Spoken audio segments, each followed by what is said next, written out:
I'm just giving it some buffer time between you press live and crap. All right, hey, what's up, guys? My voice mod system now requires a monthly payment, which is crazy. So at the beginning of these reviews, I'd like to play my little audio book for my short story edition of Ultra Xenophobe. So just giving you guys a little heads up that that's about to be playing for the next 10 minutes. So enjoy. And then after that, of course, we got the review of Saints and Sinners, the newest book from the Rippaverse. So, all right, everyone, please enjoy. Mutants of Tuga Uga. I've been assigned to hunt down the Xenos of planet Tuga Uga, a planet rich in gunpowder, glorious. Mutants tried to take this planet and failed. Now, a few hide in the shadows, scheming to either ruin our mining plants or to escape. Neither is acceptable. Murder is the only acceptable outcome for any Xeno. Yes, the mutants were once human. They worship radiation and have become defected by it. The more mutated they are, the more status they get amongst their chromosome-enhanced brothers. I don't know what led them down this path. All I know is soaking up all that radiation has zapped all the testosterone out of their balls, and that makes them just as bad as any Xeno. Bunch of sissies. I shift through the trees of a thick jungle, looking for any sign of a Xeno. Mutants have a funky smell to them, and I just caught their scent. My nose has been genetically enhanced by animal DNA. Only animals with high levels of testosterone were used to make me a better murderer. I'm not sure of everything they put into me, but I know at least I got wolf, bull shark, and whatever the hell bonobo is. I run through to the end of the scent trail. I'm in no rush. The mutants aren't going anywhere, so it takes me 10 minutes to go 40 miles. My hair sticks up as I approach my victims. A camp of mutants sits before me. There are many of them. Good. More blood to bathe in.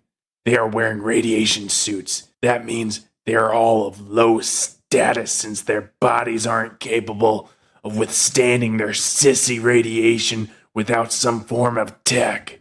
They have no idea that I am stalking them right now. I need my prey scared as I murder them. I scream out in rage. Rah, rah, rah. They jump up, startled. Half of them fire their rifles at me. The other half run. As usual, their weapons are pitiful. They have no effect on me. I, on the other hand, brought a very holy weapon that will have a great effect on them.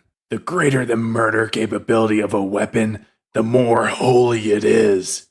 That is my religion. Blessed be that allows me to murder. The Fuck 'em Up 3000 fires grenades that explode into even more grenades. A parent grenade, murdering while its children murder. There is something sacred about that. Fills my roided heart with such joy watching the beautiful divinity. Thump, thump, thump. Kablooey! Kablooey! Kablooey! In seconds, I have ground up the mutants. Few of them live, and those who do are at least missing a few limbs. I play whack-a-mole with their skulls, and my mace crested by my mentor's skull. Some of them try to crawl away as if they could escape. Hilarious! Not only is murdering fun, but I get a good laugh out of it as well. Out of the corner of my eye, I see one trying to reach a button on a container. The mutant passes out and dies before reaching the button. Again, hilarious. Testosterone. I love my job. Curious. I walk over and press the button. The container opens, and out steps something 3 times my size, bigger than a Nephilim, an abomination called an ogre, just a mutant human that absorbed an immense amount of radiation. It looked down at me. You killed me friends. Yeah, and you're next, big guy. I smashed you. I keep myself from laughing again. Size doesn't matter. Only T levels do. I dodge as it tries to bring down its fist down on me. I swing my mace, and it catches it. My strength doesn't just annihilate it. My blood boils. I feel rage start to take over. My muscles bulge, and I can feel my body starting to change. I focus. I can't let that take over right now. This creature isn't worthy of that. So I twist the handle of my mace, and the shotgun eyes explode the ogre's hand. The ogre steps back, holding its stumpy hand. It cries like a pussy. That wouldn't happen if its muscles weren't fueled by sissy radiation. Quickly, I grab 2 shotgun shells from my belt and shove them into the mouth of my mentor's skull to load the shotgun. I swing my mace at it once again. With no other options, the ogre catches my mace. This time, he catches it right under the skull. Twisting the handle, the shotgun shoots, and the pellets spray into the ogre's eyes, blinding it. The ogre now truly fears me, but that is not good enough. I swing my mace again, this time while pumping myself with a good old T-shot. The skull of my mentor breaks the ogre's skull, and I have once again successfully mass murdered another group of Xenos.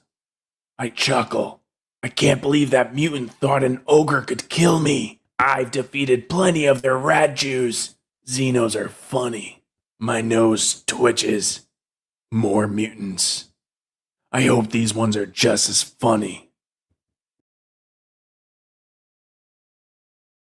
All right, welcome guys. Okay, Udley, how you doing? Hey, I'm all Welcome to right, the stream. Mr. Bats. How are you? I'm doing good. I'm sorry, I'm distracted trying to work the studio. Yeah. So Saints and Sinners. Dude, my voice hurts just listening to that. Like, it's. I don't know how you can like, keep a straight face. Some of those lines are absurd. I'd be laughing too hard to be able to get a good take. I know I am hilarious. No, it's dude. Like literally, I'm like, man, I really should have picked a different voice, but like no, the voice is perfect. It reminds me a ton of it was Ben Stiller. Was it in yeah, Dodgeball? I am. Yep.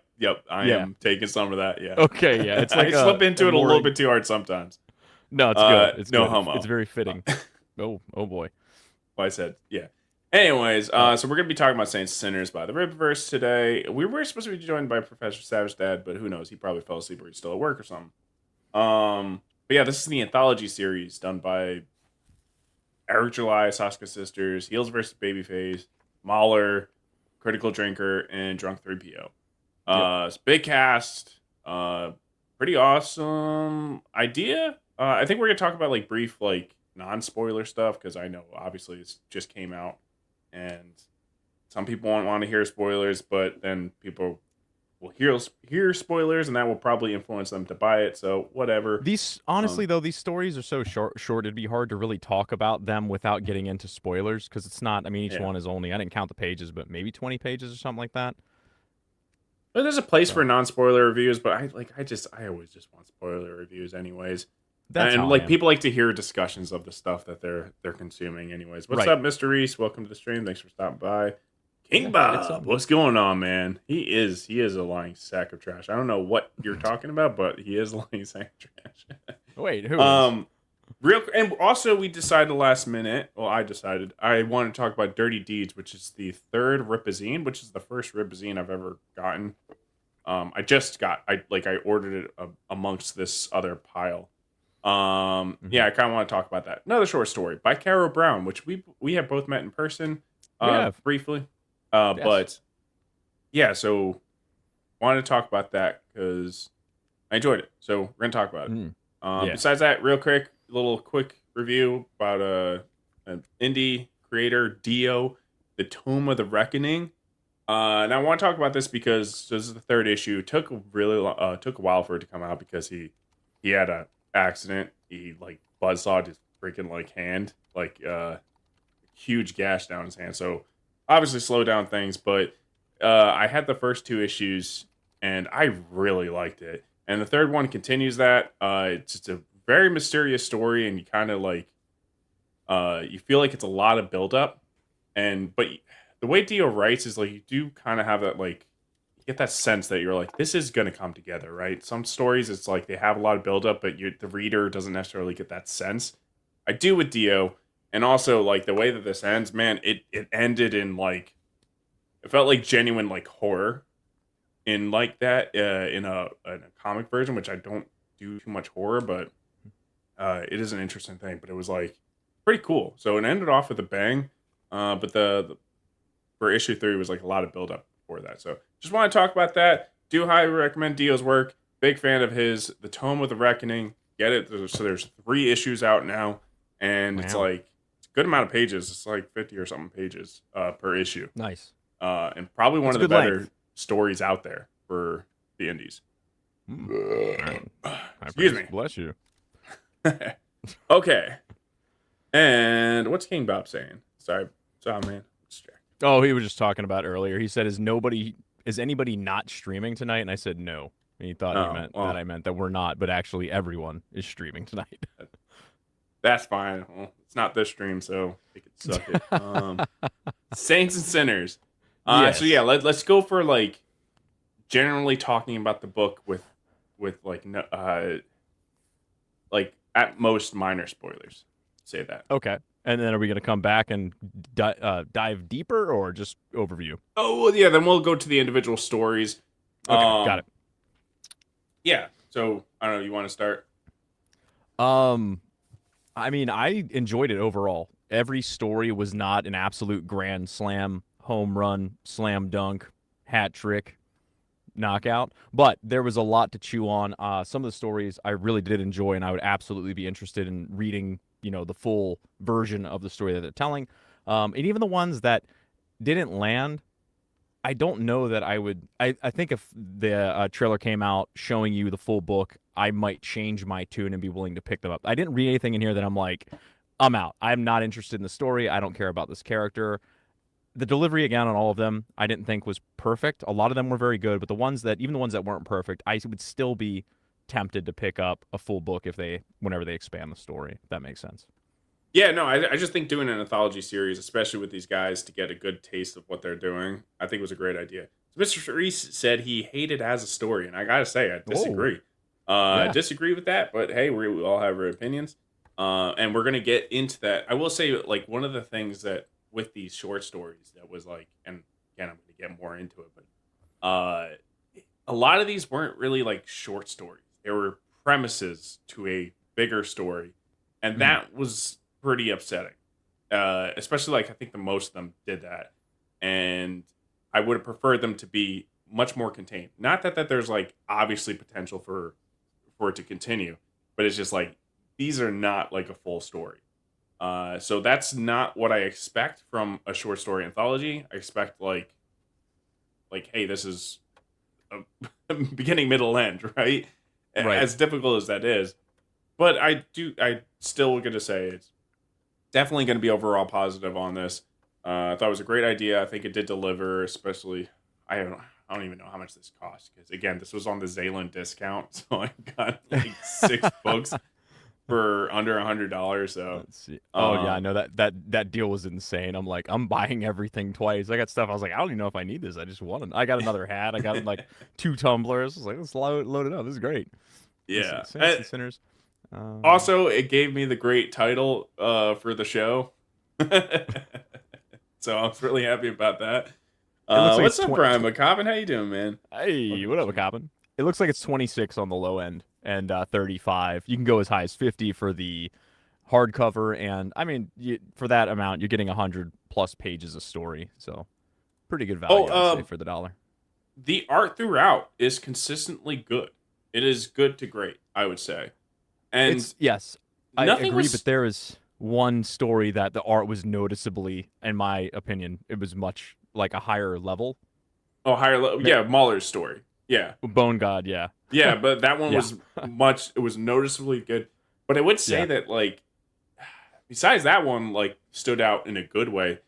The art stayed there was differences. It was definitely a different artist every time, but it wasn't like a shocking, glaring difference between Mhm. them. Yeah, I agree with Which I that. think again that's because of the art director, Ken and White he's just doing a really good job. So because I know it's like you go between might have the same writer between two different books and two different artists, and like you're like, oh, I can tell it's a different artist, right? Hmm. Like in to the point where it's like distracting. Like I wouldn't even say anything was like that. Besides the higher quality of Bone God, because that was Yeah, that one I I'm think just maybe there was the coloring. It was noticeably better. yes, I agree. Yeah. It's cool too, because there's a lot of not a lot, but there's a handful of characters in this book too that we've seen in other places, and so to see them drawn from a different pen, it's like you recognize them. The style's a little bit different. I thought that was kind of fun. Even like Yeah. Ingrid Valdez in the first story, she doesn't look quite how I remembered her, but it was cool to see I her yeah, that I through did a notice different that. I artist's was kind of lens. remember her a little bit different. I remember her looking like the detective character more. What's up? Mayor of Orc City. Well, I didn't get this book, so I have nothing to do. But bats always get some algorithmic boost and comment. Thank you, man. Thank you. Um, yeah. So I would say, all right off the bat, I do recommend this. I'd agree, Uh, yeah. and I do want to say something because Brian, when's the audiobook coming out for book 3? Which I don't know if he's gonna do it because I think he mentioned I don't think it's worth mentioned it's like worth the cost, the Mm, returns. But I'm like, damn, it's a shame. It's a I great want to book. get book 3. 'Cause, yeah, I'm an audio only person. Even as an author, I'm an audio only person for novels. Yeah, That I get is, that. I'm with you. yeah, It's tough. It's hard to sit down and read a book for hours on end whenever, just the demands of life are there. So to have throw on an audiobook while you're commuting or doing chores is fantastic. Yeah, this book too, I think would you recommend it? So obviously if you're a fan of the Rippaverse already, you're going to be interested in some of these stories. You got one in there from the Soska Sisters and Eric Oh, July. good Or point. if Would I recommend it to non-Rippaverse people? That's non-Rippaverse, and then if you're just a fan of Friday Night Tights, or if you're not, would you I feel oh like if you're a man, fan of that's those a guys, great question. I don't I think know. this I all right. I don't know. Because I was excited. I mean, I like Rippaverse's books in general, and I watch Friday Night Tights here and then. So whenever I saw that they were, I was like, oh, this is cool. Like, it's these two things I Yeah. like coming together in one spot. So I was pretty hyped about the Yeah, collab. but Like I like think a lot of people were, but do you need like if you're going into this, I know nothing but the Rippaverse, right? Do yeah. you pick up this book and are you lost? I I think don't that's a know that good you'd be question. if you only know the Rippaverse. I don't think you'd be lost. If you don't know the Rippaverse, maybe you'd be a little bit like, what? Some of these stories like Ingrid Vows. But the thing is too, Yeah. they're short and fun, and they give you a taste of the characters. I don't know. I mean, it sold well. They did over 500,000 in This sales, is so 13,000 this books. So is, we're not going to agree on this. This is funny. This is hilarious. Oh, Just tear also his want to out. mention Just get rid of it. we are ranking. We're gonna be the we are going to determine officially who's the better writer, and it's going to be official here. So don't Ooh. listen to anyone else. We're ranking everybody worst to best. So um yeah, no, I don't know if it is. And it's kind of hard to do that because like sometimes like even as a person that's read some of these Rippaverse books, there's like a character and I'm like, I don't remember who this is. But I don't like but even so, like when it happened, I'll say with like Eric's story, I think that was like the most like bothersome where if like I didn't know who the person he's talking about, then it's just like, well then I don't get the point of this, right? But I I think the think it other was. stories, I don't think it mattered too much. Yeah, no, and like you were saying, there was a couple characters. I'm like, I know that name, but where is this from? And then I was like, was it this guy? And I had to ask you. I'm like, is this guy from this story? Was it that guy? And you're like, yeah, it's that guy. I was like, oh, okay, I'd forgotten his name because that was Yeah. however many months ago that book came out. Or Well, that was for as a story, and I don't think that was important to yeah, necessarily know who it was. I don't think knowing who he is gonna really change your effect on yeah, consumption not of as the much. story. I guess I thought it was kind of a nice moment with it revealed. I think it revealed a little bit more about Ingrid's character, so I kind of liked that being in there. But when I first read it, I was like, it's got to be that guy, right? But I wasn't Yeah. 100% sure. Yeah, but still, I don't know. I still don't know if I'd be like, yeah, hey, this is a great book for like you haven't read anything for the Rippaverse. Mhm. Like I don't think that would be the book to suggest, honestly. Now, Which I actually, would while we're, think typically an anthology series would be the book you would recommend for people, but I don't I was think gonna that's the case with this. say for somebody that's never read any Rippaverse, and they're like, "What is the book I should start with? What is the first thing I should pick up?" What would you recommend to them? Would you Chuck go like Dixon. Great? I was gonna say Great War Separation or Horseman. um, yeah, I think Great War of Separation's a good start. Um, I mean, yeah, I think like Alpha Core is a good start too. Like, Mhm. um, same with same with well, because it's like, what's it going to be like good on its own? Like, there's definitely books that are like good on its own. Then there's books that are like, yeah, this is going to get you into the universe. And I'm thinking maybe like Alpha Core is probably the better connecting one for that. Yeah, that was one But that was in front of mine too. there's still a lot of things that are like connections to other parts of the story, but like they haven't fully connected, like full circuit. Um, like we're getting little pieces and stuff, and we're trying to put our investigative eye to be like, all right, I think things are starting to piece together, but they're not like whole yet. You know what I mean? Like it's Rippaverse is still cooking, and that's why I want to talk about Dirty Deeds because I saw a lot of that in reading that. But I think at this point, I think we go into the first story. I Okay, think we got that. So, sounds good. Let me get my little light and what's up, man? Welcome to the stream. hey, what's up, dude? Uh, yeah, yeah. So as Mr. Reese's, I think I heard him say his favorite story, Heels versus Babyface. Yeah, he loved the appearance of Bloodruth in there. I think is what he. So yeah, the first story is called Chasing Ghosts. This is the one that was written by Heelzvsbabyface, or as most people know him. And I'll read the first paragraph of the little write up here to give you some background if you're not familiar with the story. So Ingrid Valdez, who is a part of the Alpha Corps, she's been called in by the Florespark Police Department to help them with a baffling series of crimes. Oh no. Someone or something is killing mob bosses in a horrific way, and these men, they're hard. I mean, these are hard men. My bad. And they look like they are being scared to death. They are found twisted in terror, frozen in horror on their faces. But who would be capable of such a thing? Who could be taking out whole groups seemingly at the exact same moment? So that's our premise. absolutely. Okay. All right. So yeah, you mentioned Valdez does look a little bit different in this. I don't think there's a problem. I like the way she Oh looked, no. but I thought that detective. I thought that was her at first, even though the hair was shorter. I mean, I guess yeah, similar hair tone and stuff. You're saying okay. I'm not gonna make the comment, but if you think they all look the same, I'm just leave it there. I will say, I mean, I've kind of made the same comment every single time we get Ingrid on there. I really like her character. I like that she's got the two whips. I still don't understand the power, but that's I don't definitely either. not Heel's job as his job to like Right. try to explain this short story. It's just it's still bothering me because I'm like, what does it look like without the suit? Because I even watched somebody's review and they were like, they Right. talked about it like it was a power suit. I'm like, oh, that makes sense. But then I'm remember it, and especially according to the story, I'm like, no, she's an XF. Like she 100% is an XF. Yeah, all I can assume is that she somehow channels some kind of energy and it comes out in those whippy things, so that she can like retract Yeah, them and just I be need to like explain. normal. um, so I thought the basic premise here with the murder mystery kind of going on, it was kind of fun and a little bit different.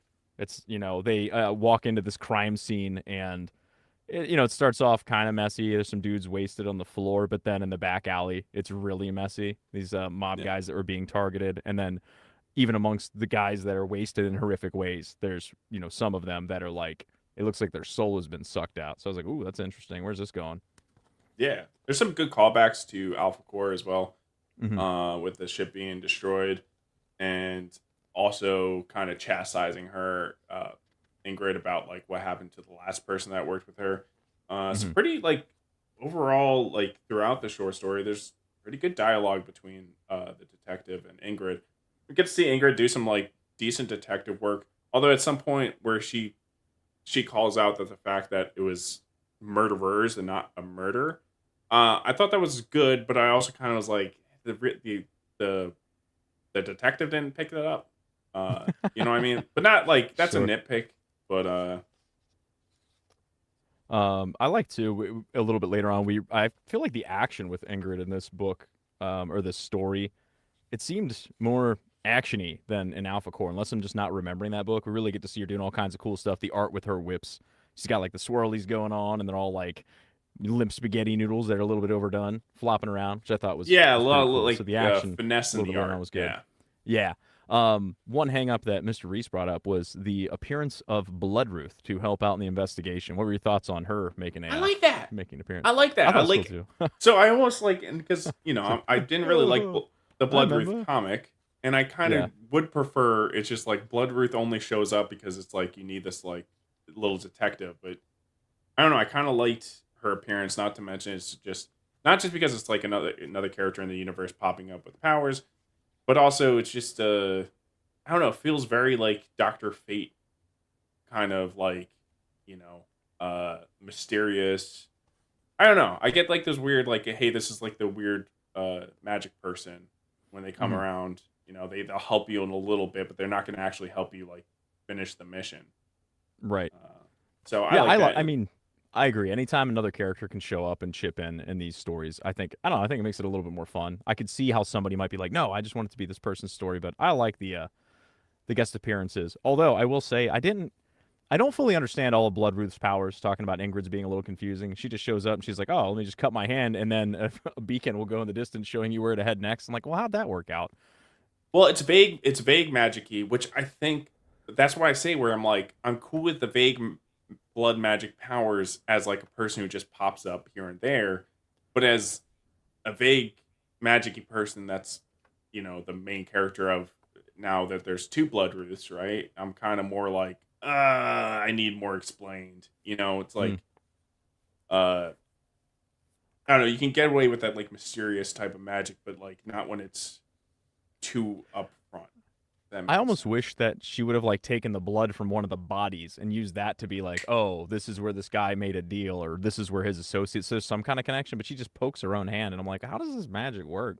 Is that like, what's the best burger spot in town? And like pokes her hand and it lights up. Like that's where we're going, guys. Get on my Um dragon.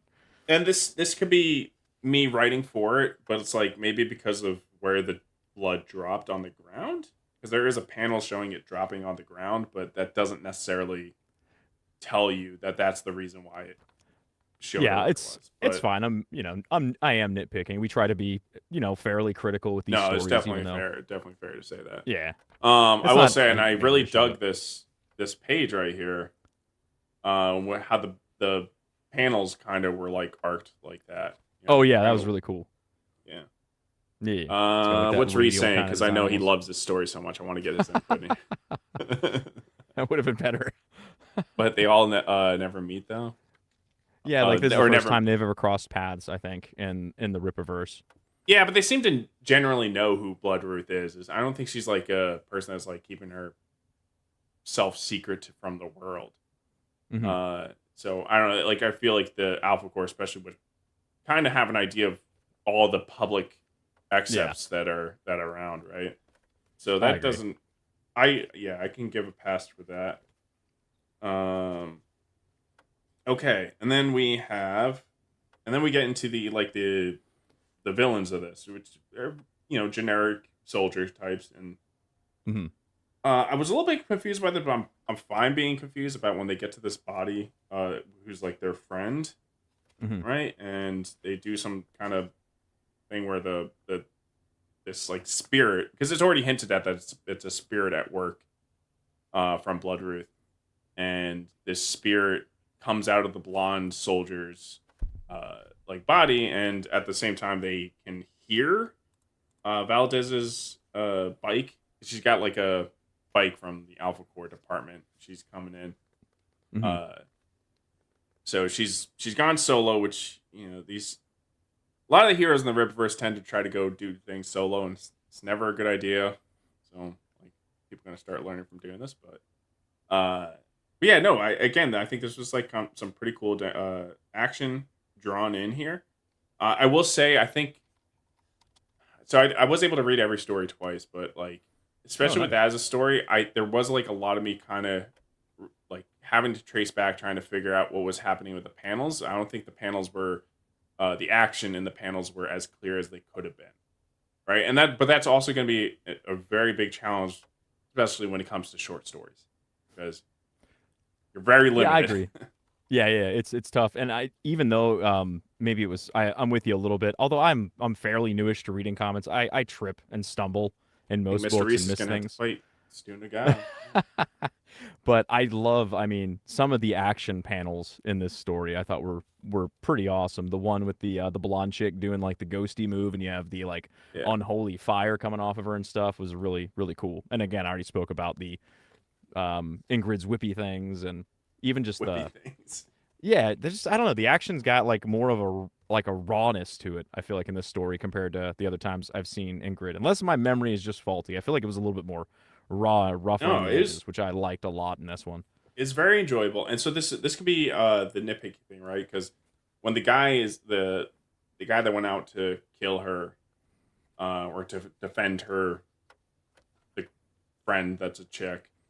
So he's like shooting like a machine gun at Ingrid, and she does like a circle thing with her whip, and you could be very nitpicky and be like, "Oh, really? That's gonna block the bullets." But then again, it's like, well, Yeah, I I'm believe fine when with somebody that. just whips around a sword, it blocks the bullets. So Cuts him in half. I'm fine with it. I mean, her whip, we don't really know the full extent of the power, so to me, I'm just like, that's just a thing now. She can spin it if she knows she's getting shot at. She can just use it like a shield. I'm fine with it, and it looks like it's absorbing the bullets or all that. So, yeah. If people want to complain, I guess they can, but it's superheroes. You're gonna have stuff like that. That's a little bit like you just gotta roll with it. But yeah, the spirit, the evil spirit, we'll say, like almost sucking out her soul.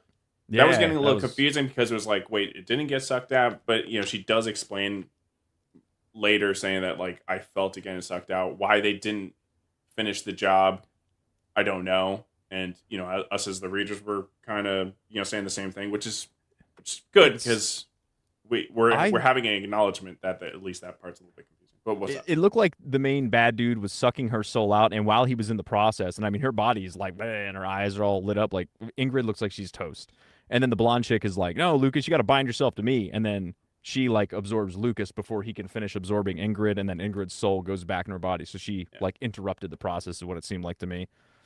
But I So mean, she it's very cool. specifically does not lose her soul, right? She And doesn't. It that was pops out that and was goes the back. confusing Yeah. part, right? But when she's talking to Wilkins, the grave of Wilkins, who was Hmm. which is a callback to Alvacor, which was her partner that died.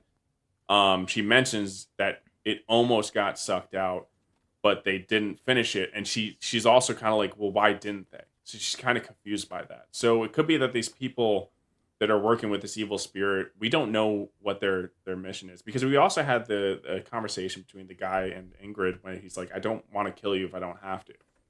So it's like Hmm. these guys might not be as ill intent as we think. That's a I was that's a good again pickup. confused, and I'm okay being confused by this.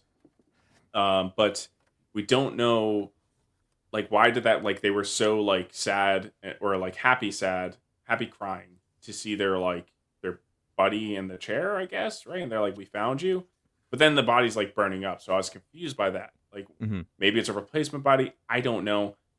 That I'm not a big fan of, being confused, because again, it's not explained in the story. So That's fair. And I thought it was interesting. She gets away. They just like vanish after she absorbs Lucas. They disappear, and she's like, "See you around, Super Cop." So yeah, clearly they're gonna cross she's paths she again. hates her. She hates the superpowered people. I assume she's Because gonna be they're teaming up with Bloodruth too. But the very final panel in this, you can say what you were gonna say, but then we gotta talk about this last panel and your thoughts. definitely, I was gonna say there's a big like talk between the detective and Ingrid about, like, I think like the normies, the non-powered people, kind of like don't like the XFs because they see them as superpowered people, and some of these superpowered people think that they're better than the non-powered people. So there is going to be kind of like God amongst men type of altercations, which we do see throughout these short stories. I did want to highlight. So okay, the whip can cut metal, like we saw at the end of Alpha Core One. Yeah, the whips. So I mean, we see this a lot in comics and comic book like shows and stuff like that, where it's like, get this like generic energy power where it's just like the power is as effective as the author needs it to be during the story. It can be frustrating but and I think that is the case what's happening with Ingrid. It's like it's as strong of a whip as we need it for as the story needs it to be, which again can be aggravating, but it's definitely not uncommon. You see that amongst many, like still, like I always bring Starfire's laser bolts. Like how powerful are her laser bolts? I don't know. However powerful the story wants it to be. So I don't know if that's what you were trying to comment, CG. I don't think it was, but I just wanted to mention that since I could see that. Okay, wait, what was you saying? Sets up so Blood Wreath comes back to help her. Yeah, next part, but she's willing that to could be fun. Listen. I do, That'd and be I a fun agree, story. but that's, and I'll mention it again once we're done, or when we're done. It's annoying because this doesn't feel like a whole story.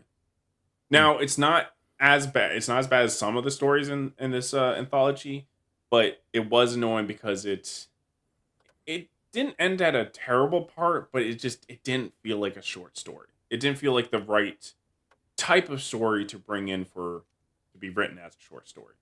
But it wasn't as unsatisfying as like the next one we're going to talk about. But The yeah, final okay. panel, What we're going to say about the final panel? Yeah, it's just okay. So she's at Wilkins' grave talking to him, and then she starts walking off, and there's like this demon clown.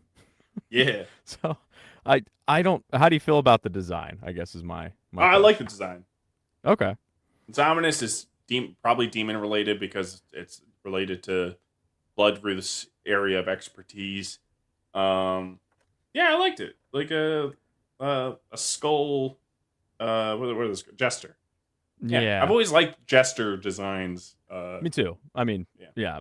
in Flames fan, that's like their mascot is the Jester head and all that, the Jester race and all that stuff. Yeah. But I don't know, something about the frills. I can't tell. I think he's supposed to be menacing, and something about the frills didn't hit me quite right. But maybe it sounds like it's just a me issue, so That's a I'll clown. let it go. It's like a clown. How clowns are scary. That's how clowns are scary. They gotta have the frills, man. It's all about the Yeah, frills. The more no, frills, the more scary they are. But I mean, he gives off like clown. Like I dug this. Hear me design. out. Hear me out. What if the frills are like burned and they're charred and like ripped up, maybe like some blood stains, some dirt on them or something? He's just, I don't know, I think it's a little too clean for like a demon clown. I want some like dirt and some muck on there. Again, maybe it's personal preference, but Simplicity. what if the whole Definitely. clown is on fire? What if he's just a giant No, because flaming I clown? feel like I've seen the Jester skull on fire like before. What if it's just half on fire? What if his teeth are made out of fire? It's fine. It could be better, yeah, but like also like, dude, you don't want to add too much stuff and then it becomes like overly edgy. So I prefer the more simple design. I liked it. All right. But I will say, then, like the panels before that on the same page with Ingrid talking to Wilkins, I thought the dialogue with that was really good. I enjoyed that. I thought that was really good. And again, the callback to the Alpha Core scene, which enhances your experience in this story. It's not required reading Alpha Core, and enhances this story, right? Yeah. You know what I'm saying by that? You look confused. Because I just had a thought about where the story might be going while you were saying it. So I was thinking about this while you were saying that. But I know what you mean. I'm thinking about this now, and I'm like, because she says to Wilkins, if this thing happens to turn up in your neck of the woods, find a way to tell me, huh? So now I'm wondering, I'm like, are they gonna go to like the dead world, and it's gonna be another like I don't know what the word is. Well, yeah, they have mentioned other dimensions. Yeah, dimension. If that's the word you want to throw out there, like go into the dimension of the dead. So, Wilkins you will can be say back universe, but again, like that. Like- if you say universe, dimension is kind of like the same thing. But like if you say universe, it might like seem like multiverse, but that's an not underworld or spirit world where there's like superhero ghosts going on there. And like well, we weird know stuff because on of that Bloodroot that there's multiple plane. hells. Yeah. Right? So, I don't know. I think that could be fun if they go into the realm or plane or universe or whatever you want to call it. That could be a good time. Yeah, and I've always preferred the magical realms even with comic book stuff. So, especially if there's like a whole skeleton circus. That'd be that'd be dope. That would be kind right. It would be kind of cool. That would be dope. They're gonna they're not. They're gonna use Wilkins to haunt Ingrid. No, he just shows up her house and he's like, oh, knocks a spoon off the counter. Yeah. Steps on the dog's tail. Overall, after speaking about this story, I liked it. I Yeah, was it's just- disappointed by the fact that it didn't feel like a, the end to this story. It felt like it's the beginning to a longer story, right? But Mhm. I thought overall this was good. I thought it gave me enough enjoyment through a short amount of pages, and it was also really impressive because this was Az's first story I think he's written. At least that's public, right? So that was really impressive, especially working with. It's another skill too to work with other characters from a universe you didn't even write. Yeah. So it's like you're like that's like somebody handing you these tools, and you're like, these tools only work a certain way. Work with that, and you're like, okay, I'll make it work somehow, and I think it made it work. Whereas then you get like, some of the other short stories, it was completely original characters, probably created by the writer. Not that that's better or worse, but it's definitely easier. You don't have these limitations, which I like. I like the limitations when it does it. As a writer myself, so it's like, it's kind of puts a challenge on you. I think Az did really well Yeah. with that, right? Yeah, I agree. I think that's fair. Oh dang. Drunk 3PO says he only had 15 pages to work with. Yeah, yeah. I think they were all like 15 pages, which, yeah, like I don't know. I've only written short story. Let's see, I don't want to confuse it with a comic, right? Short for an anthology book. And oh, what's up, man? Hey. It's always so awkward. Like oh man, I tagged them in my post. I'm like, it's always like weird when you're like talking about this stuff and they're gonna like watch it or whatever. But yeah, great work, Az. Yeah. That's something to be proud of. And hopefully you get a continuation to this. I'd like to see it. Yes, yeah. I agree. I agree. Yeah. On to Jay's book, because I totally blanked on what I was going to say. So on to Jay's story. All right. So yeah, did somebody make the Canadian? I'm sure somebody did the cross the Canadian bear joke. I'm sure it already happened, so I won't rehash it, retread that territory. All right. So the rundown, the premise for this one is Cameron Cross is haunted by a dark past. Images flood his mind that he simply cannot push out. As he struggles to come to terms with who he is and what he is capable of, he has his own demons to face. Now, finding himself in a strange place, unsure of how he got there, Cameron Cross has to piece together where he goes next and exactly what kind of man he is going to be. All right. Yeah. So we got this guy, Cameron Cross, as Yes. we find out his name later. He just kind of wakes up on the street. It's Sure like, does. We've all been there, happened? right? No? Yeah. So was he struck by lightning? So I wasn't sure. I mean, at first it's like when you first get into the story, you're like, okay, so he has like lightning powers, right? It's like, okay, Mhm. that's one thing. He travels around and then he, runs across somebody potentially going to get raped, right? And, Oh, I thought they were just wanted her purse. Oh yeah. You're right. I'm thinking about a different story. I've seen this setup before, Yeah, he comes across some ne'er-do-wells, and it looks like they're up to no good. They're in the rain at night, two of them, one lady. Yeah, not good. Yeah. And so he goes to like interject because you're like, okay, I guess he's, if anyone comes across something that horrific, they're gonna want to, I guess, step in, but take some balls to obviously do that. And then we immediately go to a flashback, Yes. and then you see the soldier, and I'm already like, okay, we're gonna see some PTSD moment.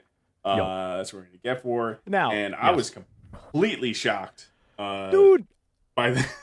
I was eating cornflakes, and I'm like, 7 in the morning. I swear, dude, I always read the most horrific stories. It's like Chrisman chapter 10. It was the first chapter of name slipping my mind, the karate book. I apologies if he's watching. What the heck's that guy? He's got the great memes. Great memes. He's got 2 books. Anyways, his first chapter, and now I add this to the collection of things that ruined my breakfast. Because it's intense, man. Like, the panels do not pull any punches. This is brutal. Like, he walks in, there's a mother, 2 children there, and he takes out the mother, and they show it, like, the whole thing. I'm just like, holy crap. And then the kids too, because I guess that's his orders, and he's just following orders. And then that flashback sets up then stepping in, like, he's got to protect this lady. It's clear he's like, that was not a good thing that I did. So now I have a chance to do a good thing. So I'm going to step in and make that happen. But yeah, those panels are, I would maybe the most gruesome in all of the Rippaverse. Well, it's right. Yeah, dude. I mean, well, it's not even like it's like that particularly like gruesome, like guts hanging out or anything like that. But like in Just front the of the context. kids. Oh, Yes. it's so brutal. Like, yeah, like it is pretty heart wrenching. Which I do like. I know you don't like it. You don't like anything that makes you like a hit step. And I'm like, if anything makes me feel emotion, I think that's tip. Like, unless it's like disgust, I'm like, oh, that's you're doing what you try to like, you set out to do, and if you can strike an emotional chord doing that, I think that's pretty good writing. Yeah, and that's Chrisman. After I got through chapter 10, didn't go back for weeks and weeks, and he took that as like a massive compliment. He's like, I did exactly what I set out to do then. So I'm definitely more of a the lady slips off, off the shoulder, and then it fades to black, and it wakes up the next morning. But this does You do have to prep people though going into no because, punches. yeah. This is like, whoa, man. So. Yeah. We get through that, and then he's back over, and he's going to protect these ladies, and they see the cross necklace, so they say cross because he's got this fancy gold necklace. Cross now, hand it over. And then he does this like roundhouse kick. Is that a roundhouse? I don't know, kung fu, karate. No, it's roundhouse. Whatever. Went to the temple. Roundhouse, and he takes out both of them in one kick, and says, "What did you call me?" And he thought that was his name, I guess, but it was actually because his name happens to be Cross. So well, he's getting these like PTSD moments where he's like he's there but he's not really there. Is where I'm kind of like getting it. It's just like because this flashback is happening in his head like as he goes to try to take these guys down, right? So he's got some issues. All right. He's got some issues. That's what's going on. You could say that. I guess so. And the fact that he does have issues means, he's got a heart somewhere in there because otherwise, you wouldn't be so bothered by the horrors he's committed. Yeah, and I did see somebody who was like, okay, like this is obviously a bad guy. How am I supposed to root for it? But it's like, so we are doing, the trope of, the soldier that followed orders, right? Mm-hmm. And that's now going to be haunted for the rest of their life going forward. And obviously because the cross he's bearing, and so we see he goes to church and stuff like that. He's trying to look for some sort of repentance, to cleanse his soul from doing such horrific things. But what were you gonna say? Oh, I was just gonna say, talking to you, whenever I first read this, it didn't connect the dots quite. I'm like, he saves the lady, she runs off, and then the police show up, and I love that they wrote wee oo, in the corner. Oh yeah, I forgot the first time I read that. Yeah, I was like, nice. I wouldn't have put that because it was like it's just from super. Yeah. Anyway, so the cops show up, and they're like, hey, stay there, don't move, and then he bum rushes the one cop and just hits him.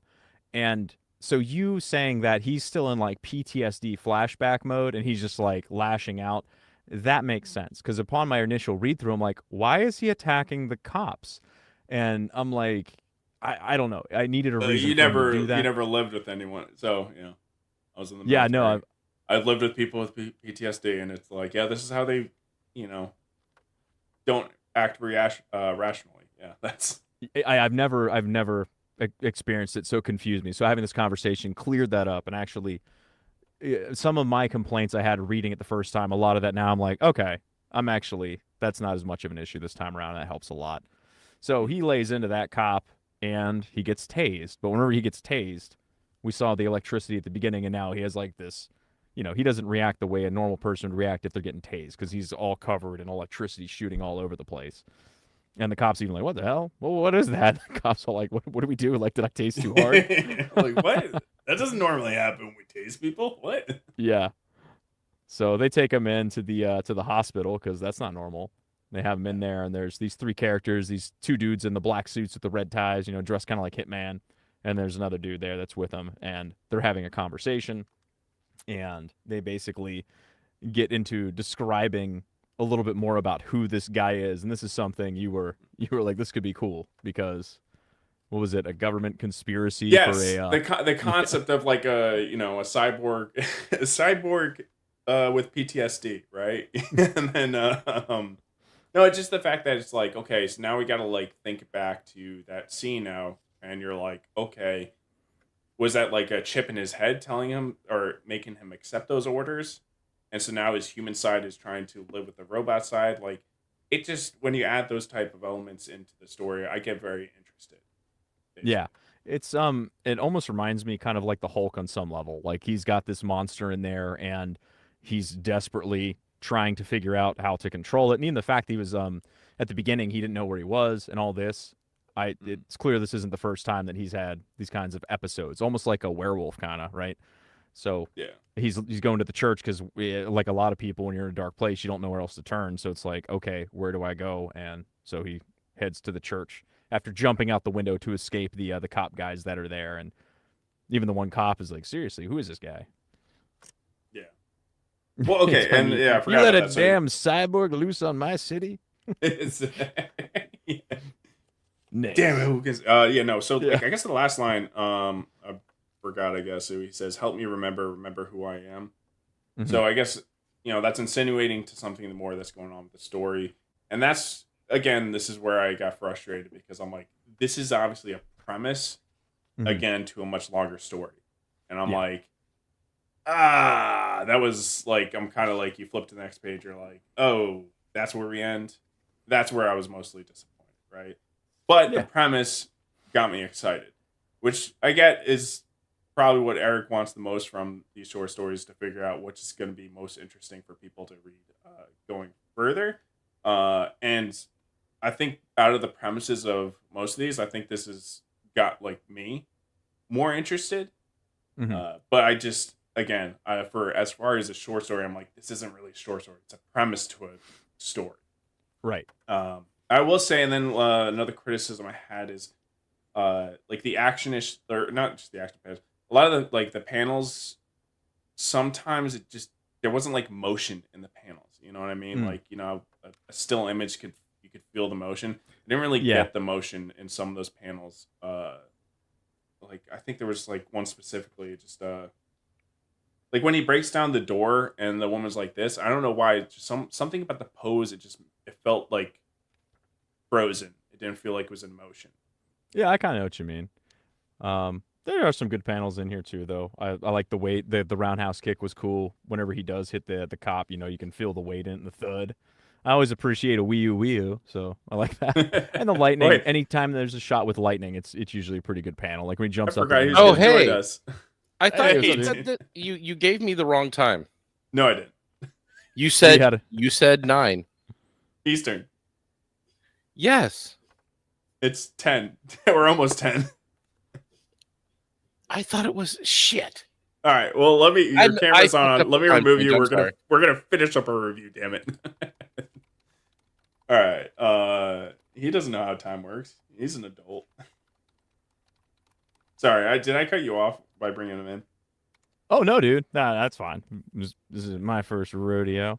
I don't remember what I was gonna say. I was talking about the shots of the lightning being cool to look at, and the glass exploding when he's jumping out the window. And Well, stuff. his cover was sick. Yes, yeah. So I didn't get anyone's special cover because I'm like, well, I don't know. I haven't got their story, so I don't know which one's going to be the best, right? But I'm like, but just looking at it, there was so many cool covers, and this one in particular was just For sure. sick. Yeah. I It's was another gonna one say, again. Like, oh, go ahead. Finish your thought. well, it's like, so Jay has experience writing comics, as we've seen. Yes. He has one on Rippaverse right now. So it's like the expectations were, I guess, higher for him, right? For having the experience.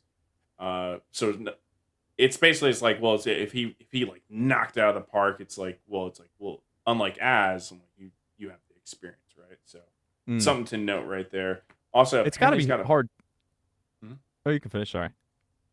Well, I was gonna say, because he's got a pirate comic book coming out, I think, at some point, or story. So I'm really excited about that. Oh, sick. Well, Achromatic Chronicles Blue. I mean, those books are thick, and green. I haven't gotten green yet, but blue is a pretty thick book. So to go from something where you have that much space to tell the story you want to tell, to condense it down to 15 pages, you were talking about writing shorter stories, and I mean, I don't know. I'm not a writer, so I can only speak to it so much, but that's got to be tough to go from I have all this room to now I have this much room, and like, okay, how do I get my ideas across and do all this? It's another story that it's going to be a shame. Like all these stories, I'm interested enough that I would check out a full book. So if they don't make full books out of these stories, I'm like, it's kind of a bummer because the characters are interesting enough. I'm like, all right, you got me on the hook. I want to see where this goes. Pirate Books 146. Yeah. Sick. So yeah. And then like I said, we're gonna rank everybody at the end, but the concept was, I thought, pretty awesome. So and then last thing I'll mention is he reminded me that the Pirates of the Dark Water existed, which I thought was like just dude, a yeah. fever dream I had for like the longest way, time dude. because I couldn't find it. I was like, what was the main character's name? I remember Ayaz from that. We had the action figures and stuff. That was I a cool don't show. like literally like dude, literally I thought it was a fever dream I had. Was it And Ren? then he I think it was mentioned it, I'm Ren. like, Ren was the main I'm character, like, pretty sure. oh, I love that movie or that show. But yeah. Yeah. All right, on to Eric July's story. Well, wait. First, let me bring Professor Savage down. Oh, okay. All right, anything Okay. you got to say about Right. Jay's story? Jay, besides it being probably my favorite, Oh, nice. Also, Oh. definitely the best cover. No, I really liked it. Jay's story was, I didn't know where it was going from the start.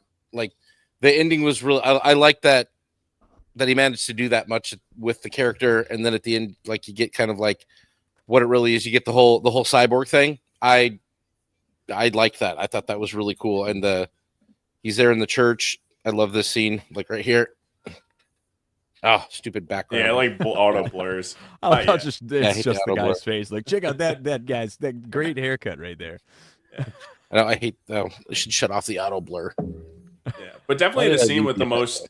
I think his like the scene where he shoots the mother. That scene had the most emotional impact probably out of all the stories. Yeah. Which again is like the antithesis for Brutal. what Evelyn wants in his story. It's just so I'm always eating breakfast, man. It's always over breakfast, you know. Yeah. But Yeah, I definitely didn't see that coming. That was wild. I was like, it was a page turn too, right? yeah, it was. Yeah, Like, that one- yeah. I went through that one, I think, almost the fastest, but it had the most oomph for me. Thanks for stopping by, man. Yeah. All right. Anything you gotta say about Az's story since you're here? Keep it brief. Very brief. As a story, that Mr. was Reese's interesting. I like very getting the favorite story of all of them, honestly. favorite. It was your favorite story of all No, of them? Mr. Reese. Mr. Reese. Oh, it was Mr. Reese's. I liked seeing a little more depth on some of the Alpha Flight characters. I like seeing Blood Ruth show up there. I like, seeing the tie togethers. I like seeing characters smoke in comics again, like in television. Yeah. It's like, Oh, go. I forgot to mention that. Yeah. Call out, actually. Me too. That's a very good point. It's like, yeah, that was a good scene. No, I thought that was a good story. I thought that flowed pretty well. It'd be interesting to see them do more with some of the individual Alpha Flight characters. We got to see Brian Solari's kind of beginnings in, the Great War. But Great we War didn't, separation. we haven't, the Great We're War. but we big haven't Brian seen- Solari fans over here. Big. Yeah, he's might be Yes. my favorite Rippaverse character so far. Yeah. Yeah, definitely one of the more. I don't know. I'm pretty partial to Horseman Yeah, he's so cool far. too. Like he's, But- yeah. I like that Brian Yeah. Fly. Yeah, the helmet needs a redesign. I've mentioned that in my review. There's 4 ears. Why are there 4 ears? But no, 2 isn't enough. Yeah. Brian Solari's still my favorite. But Yeah. okay, let's move on to Eric July's story. What you got, Justin? All right, so this is Jackson Canehart is the latest upholder of justice to be recruited to the Judicial Accountability Annex with the Floor-Spark Central Legal Commission. That's a mouthful, boys. His job is simple, filing away paperwork that keeps the incarcerated put away. But when an unusual case comes across his desk, despite being warned to back off, his sense of justice forces him to take a closer look. Who would want an innocent man locked away? Yeah. Okay, so we start off and it's just like a hobo Prison prison fight. dude. Yeah, prison fight is trying Yeah. to shank some guy who he very specifically, I guess, just has no like scars or scratches You're on just him. prettier than the rest of us. I'm gonna cut you. But something's keeping him from being hit. We're assuming something except related. Yeah. But we're like, okay. That's And then I'm like, okay, this is the story character we're gonna be focusing on the story, but then we turn the page and then we're completely away from the prison. Well- and I'm like, okay. Weird. One Yeah. thing before we jump ahead there, whenever he's in the prison fight and the guy's trying to shank him, the lead character, the person that we think we're following, he punches the crazy guy, but then he looks at his hand and he's like, something didn't work. So I don't know if in this prison they have his like accept abilities turned No, off no, or if no, he's no. lost them or what, or what's going on there. He didn't punch him. He did it? Wait. Oh, it just stops his good, hand. good point. There is a question mark. Yeah. Oh, So he doesn't actually hit him, he just swung at him and his hand No, stopped. well, Is that what there happened? wasn't a panel of him making contact with him. That's true. I don't Yeah. think he can. Ooh. Maybe Now he's that I inhibited didn't from notice that question getting- mark. I think there's Yeah. something keeping him from being able to harm someone. Huh. which would- That could be interesting. Yeah. Yeah. Okay. That Oh, I wasn't didn't too miss. complicated. Yeah. Oh, yeah, I missed that. Okay. He'd be hilarious in a fight, though. Just be like swinging, just like, I can't. Well, you know what? It might be. It might be. He's like, because obviously there's Christianity is a huge theme in a lot of these stories, right? Where it's just like, Yeah. he might have like the most power, but he can't punch. He can't hit anyone or harm anyone. No punch man. Never mind. No one. punch man, no Zero punch man. Yes. Yeah, Mr. Reese confirms he didn't punch him. He held back. So Well, yeah, that's so he what held that's back. what I thought at first too. I thought he held back, but when you put in context that there's a question mark, it's like, wait, why? That's not him holding back. That's him not being able to punch him or something, right? Am I reading Yeah, too hard into that? I mean, you have to. Whenever you only have so many panels to work with, you kind of have to dig in whenever it's not told flat out. So Okay. I don't know, but All right. yeah. So then he gets taken down. He can't fight. So then it jumps ahead, like you were saying, to Florespark Central Legal Commission Judicial Accountability Annex, or the what was that, CLCJAA? But I'm saying for like a short story perspective, I'm like, right off the bat, I'm like, this isn't a good idea. Because I'm like, I was like, I want lawyers. That's what I was thinking after a prison fight. Yeah. I was like, I want lawyers for a few pages. Exactly. Sorry, I don't mean to be a Yeah. snarky ass. But well, it's not even just the fact that you're going to lawyers. It's the fact that you're like going away from the focus of the first 3 pages. Yeah. Like Jay mentioned, they have 15 pages to work with. Yeah, And I'm like, you're already shifting stuff. I'm like, it's not necessarily going to be doomed, but I'm like, that's just, to me, not a great choice. you Yeah. know? But It's like we're going to shift over to the bureaucracy now after the prison yard fight. yeah. and which is like Different kind obviously of prison showing yard that fight. yeah, this is like another example of like, yeah, this is what happens when things get too bureaucratic. It's like people just they lose any sort of care. They're just like, whatever, we're here for our paycheck, get it done. But there's this dude with like a mustache. I know, sick Blonde-haired mustache. mustache. Bring back the stash. Yeah, but this guy, he's different. He cares. And Blonde so stash.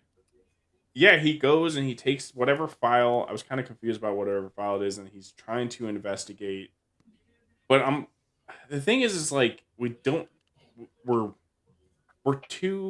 have like much information to even really get what he's investigating or anything like that. So I'm kind of just trying to piece things together. And that he's like you get some of these things like you see where it's like there's a note written on the folder here and not really in an official way. So you're kind of, I think you're meant to assume a little bit that he's like digging into something that's hidden or. Well, yes, I get that that's what we're doing, but I'm like, it's not enough information for us to be able to think he's smart for figuring out the things that he's figuring out. Yeah. You know what I mean?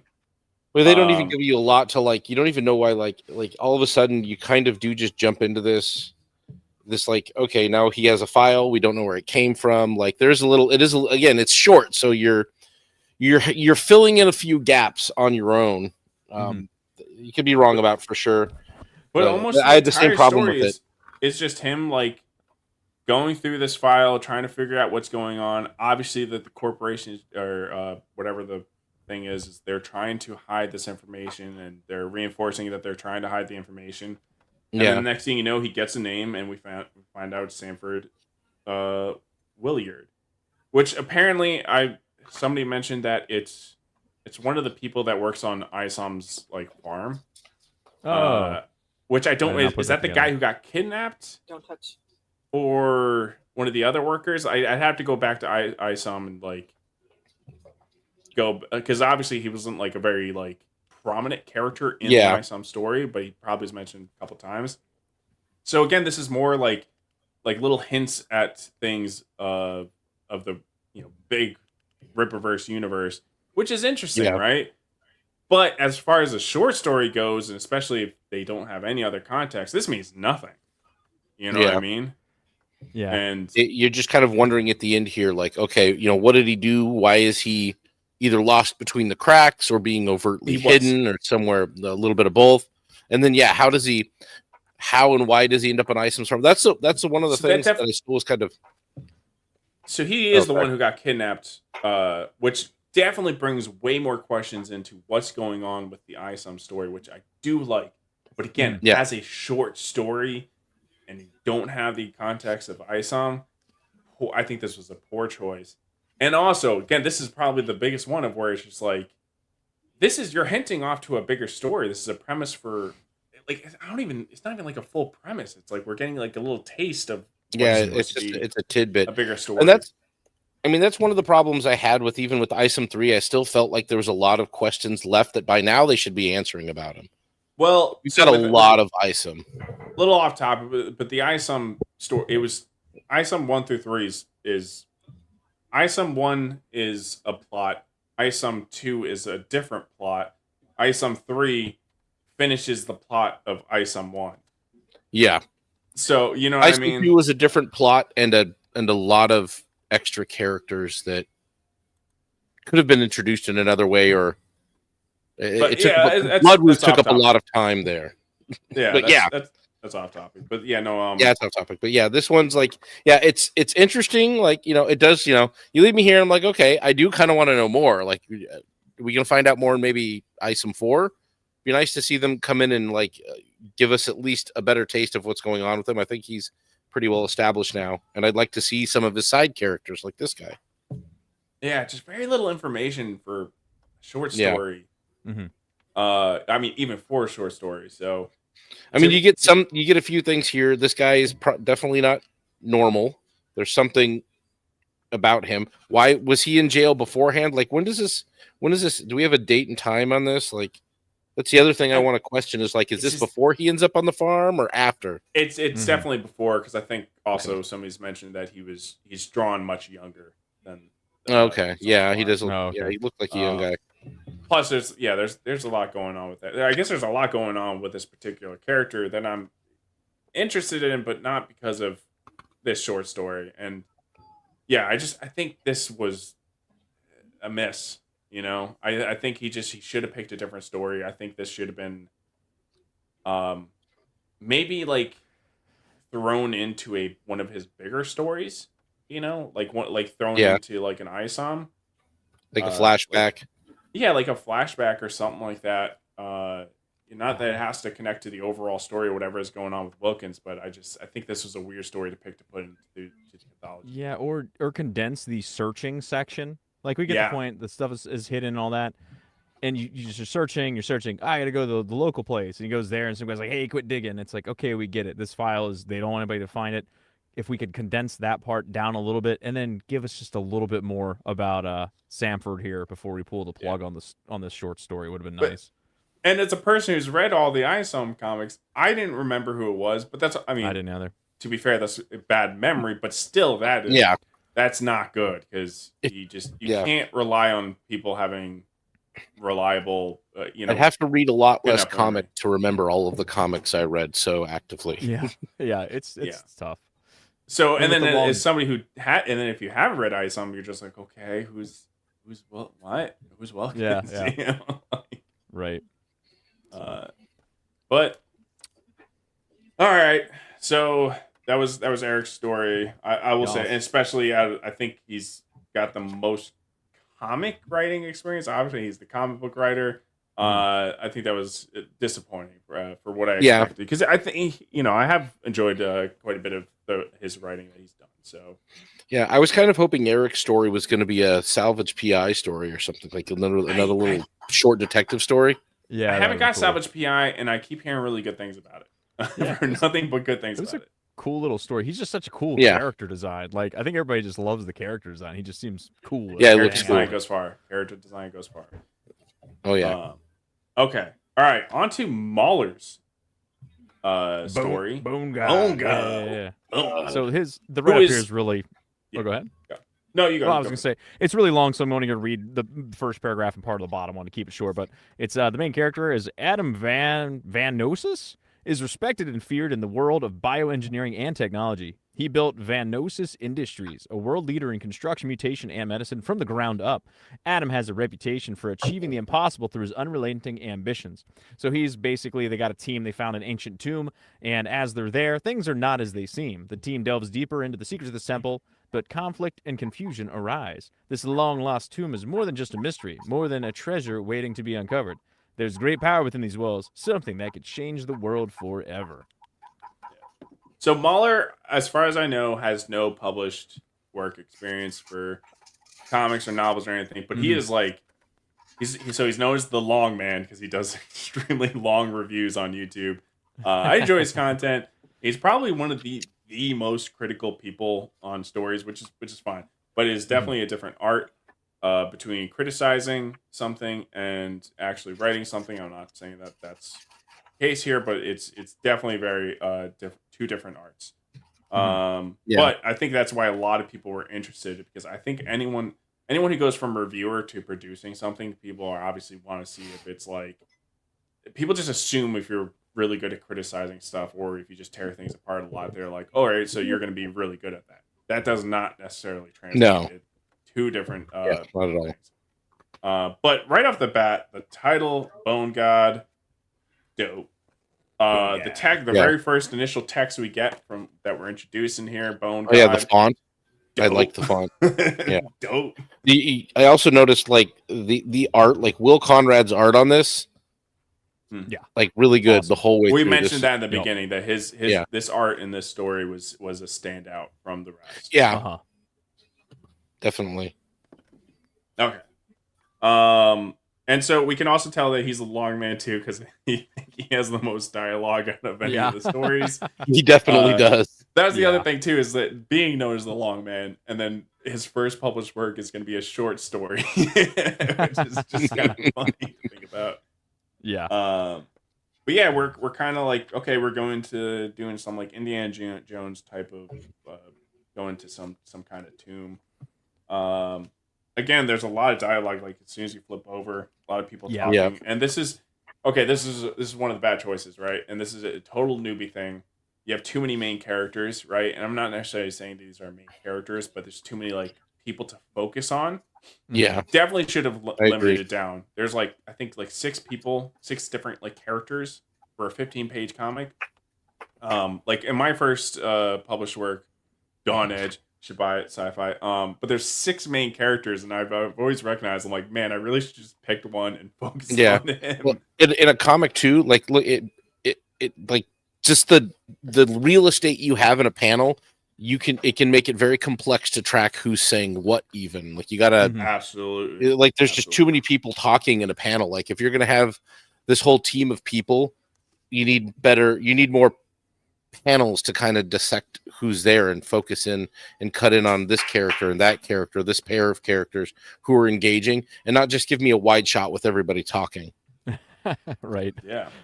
Yeah, it was definitely hard to track everybody, but I don't know. I think that maybe, I almost think that's done intentionally to add to just like, they're giving you background, but how critically important is it? And it's just the situation where it's just chaotic, and you get the point that these people have history. They're all beefing. They all want to do it a different way. They're all kind of have different reasons for being there, and you're just kind of thrown into this mess.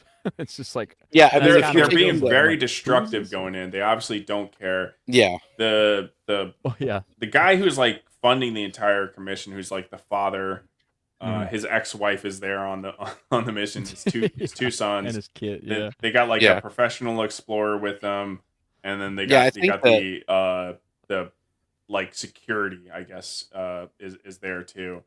And yeah, I'm just like, right off the bat, I'm like, you could have nixed the ex-wife, because there's some like there's a lot of drama going on. Them kind of commenting about like, wow, you're being really destructive, and also you're being disrespectful. But like there was like one little plot line that goes in where it's like the ex-wife commenting about how she plans on taking like half of everything that she's earned and everything like that. I'm like, hey, you could have just cut her. Now, Like, I Yeah. wonder though if that all plays a role in how the story ultimately concludes. If there's something about the character of the people, and this guy has a connection to this thing, and I don't know. I was gonna Yep. say that. Yeah, I agree with that. Like, I think there's some. I think it's very like even here. This is very like this wide shot was a little bit more than what I was talking about. Kind of like it is very chaotic, but I get to what you were saying. Like it does add to it. Like it's meant to seem chaotic, and it also kind of lends the idea that all the people who are there really fucking shouldn't be there at all. Yeah, Like yeah. they do not belong. Like as the reader, you're kind of in here as the perspective of Well, the Mr. title. Greaves or Graves. Like you're there. Well, yes, there's from right, the title, right off yes, the bat, the title's Bone God, and you're like, well, this Oh, isn't yeah. gonna be good. But you're like, I as the don't think reader, you're kind anything of good's gonna happen. you kind it's of put not in the Bone place Guy. of Mr. Graves, the guy who's guiding them through. You're kind of him, like he's there, like dealing with this. They're loud, they're obnoxious, they're very chaotic and asinine and destructive. And you're just like, as the story moves along, you kind of feel exactly like he does. Like I'm kind of done with these people. Yeah. For sure. And I like The- too the one guy's like, there's a puzzle on the wall. If I just move this and twist that, I've played Zelda. I'm gonna figure it out, guys. And the dude's like, where's the C4? Just blows up a wall. It's like, Yeah. "Jeez, this is a mess. That And then was they good. get- I mean, a little bit too much with the dude who's funding it all, the father. He's just like, this is glorious, and we will find ever living life, and Yeah. being kind of like very preachy about what he expects to find in mortality. It felt a little bit too much. But I think that is like they're also trying to establish that he has this faith.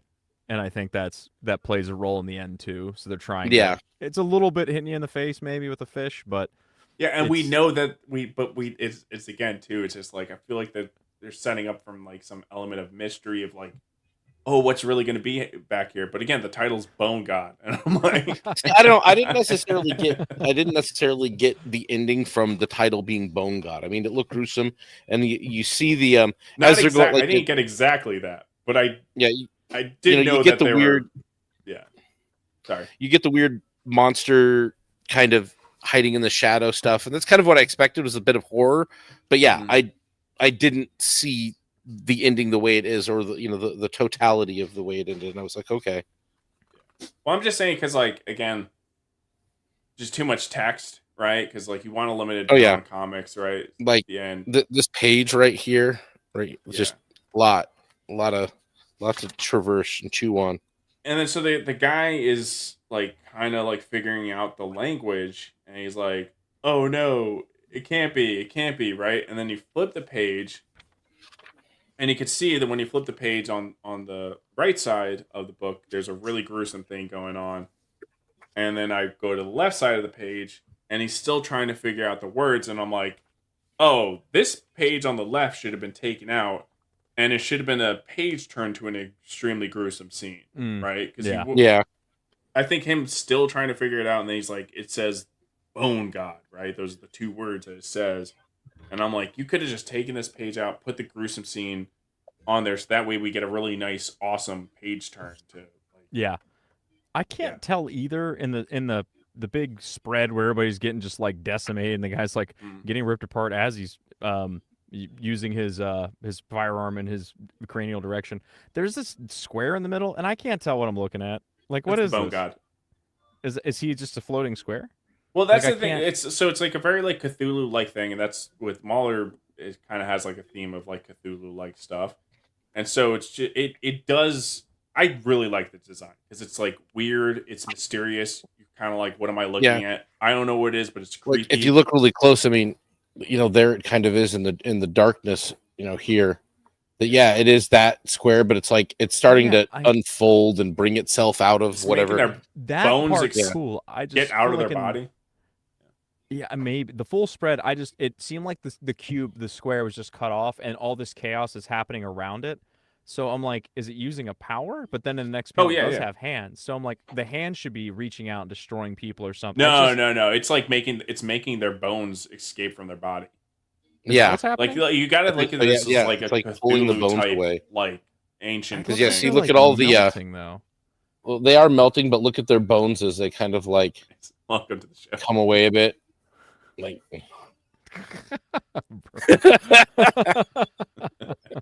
Well played. And so I a only very different noticed this story. on the second read through when we're looking at the guy's face, which I assume he kind of survives this, and the bone god is kind of like tapping on his forehead.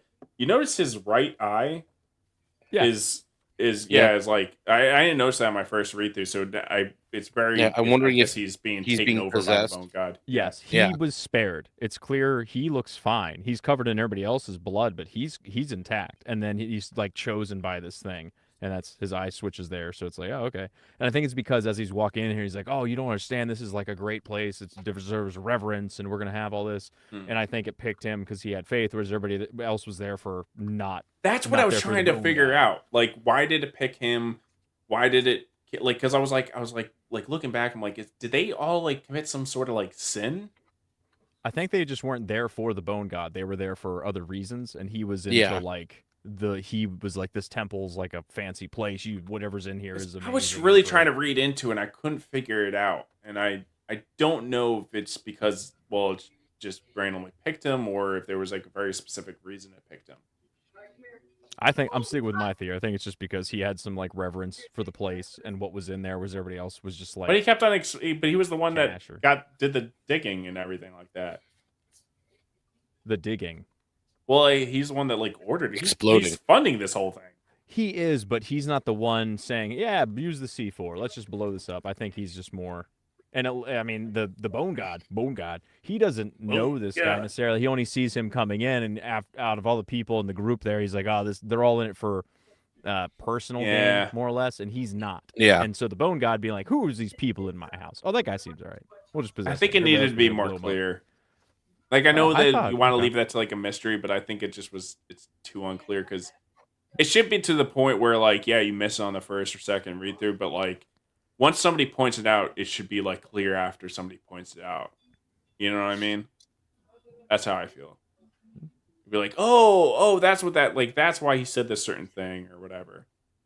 But I don't think that's what's happening. You know? But I mean, that's I guess it's one of those things. I think two people can read the same story and kind of come at it from different. yeah. I didn't struggle with it as much, but I don't know that means I'm like correct, because if it's not clicking for everybody, I think that just must be my headspace or whatever.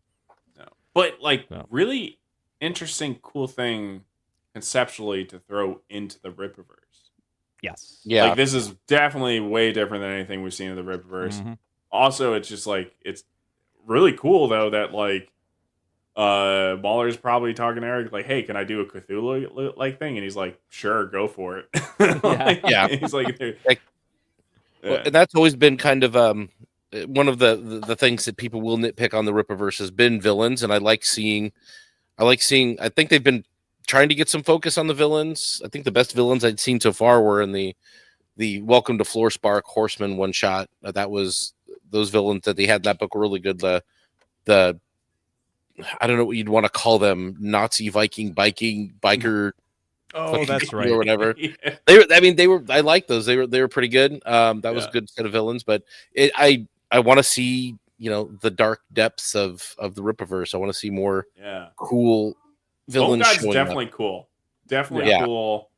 Definitely interested to see more of what that and also what that means for the greater like story of Rippaverse, right? Because that's like a big chess piece you're throwing onto the board. Yeah. You know?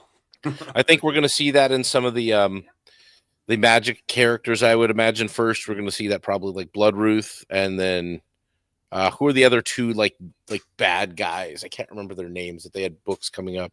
You're talking about Lillian and Michael, those two. Yeah,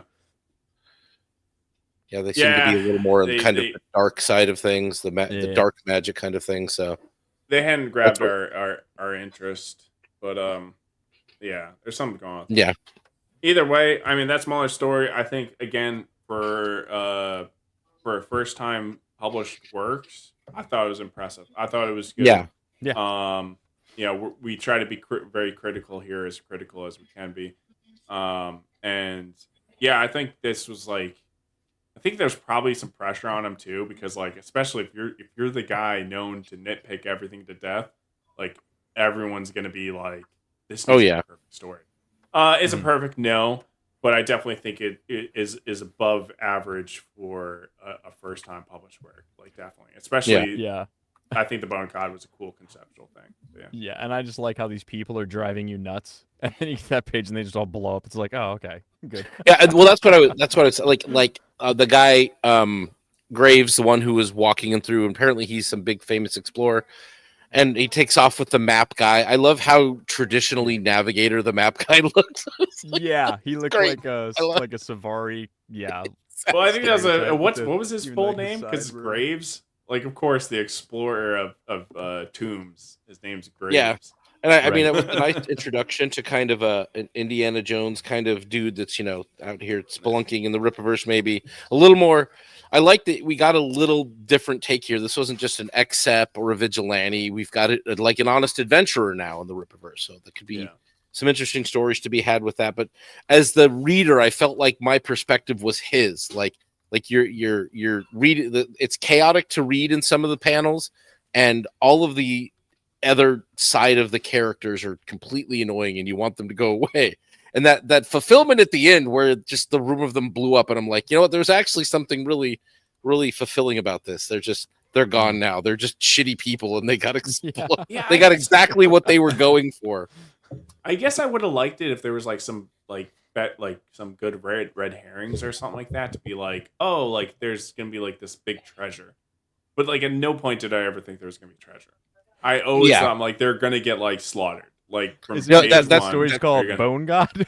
I was hoping that they were they're gonna get like fall down. Well, maybe they heard mysteries of what the Bone God was, and that like like the Bone God doesn't exist. Like, but they have all this treasure to the Bone God, and we're gonna find the treasure that everyone gave to the Bone God that doesn't exist, and then oh no, the Bone God actually exists. Oh, this is a prison for him. Oh no, but yeah, that's what I'm thinking.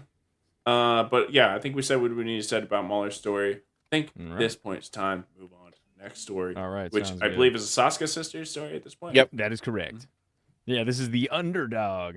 It's the reigning world champion of the SSWL, Randall Tuna Calhoun, refuses to relinquish his belt, intentionally injuring all of his opponents, causing a catastrophic business dilemma to the league owner, Gongus G. Gao. Someone needs to face him at the season of the Smash event, and they need a new wrestler now. Get ready for a career-defining slobber knocker in the ring that you'll never forget. I saw this story premise whenever it was first pitched, and I'm like, yeah, all these stories look cool. And I saw this, I'm like, what? Why is this in this book? And so I went into it expecting to be like, this is going to be dumb. I don't even like this. This is silly. I ended up really liking this one. It was a really good time. Okay. I grew up watching wrestling, so to me, I'm like, I got hooked pretty quick. But so I don't care about wrestling. I thought Gyra 1 was pretty good, had some problems. I didn't like Gyra 2. I didn't like Blood Ruth. And then I went into this, and I'm like, I was very pleasantly surprised. It has this is definitely dialogue. The dialogue I think worked for it's kind of a wrestling story. Those two are very much into wrestling, so I get why they got to do this one. Do I need to read the other books like a wrestler story? Like, do I have to like imagine announcers? Because we always complain about the dialogue, and I'm like, maybe it's because they always like think about wrestling announcers. I know, and it's usually the bad guy's dialogue. I actually like the way they wrote the bad guy in this one. Like he played like really well. It played it, but yeah, they're big wrestling fans. And I'd mentioned this before. I remembered when I saw that this was their story that I had tweeted them about needing more Larry Shungate because he was in the Rippaverse thing, and he very clearly he's Stone Cold Steve Austin. Yeah. I love Stone Cold fucking Steve Austin. Me too, dude. And I'm like, oh yeah, dude. And I'm like, more of him. Put him in the book. Where's he at? I want to know what he's doing. He looks like an ordinary dad, like a bald dad. Yeah. And then I'm like, I don't know. I like that. I really like that idea for a character.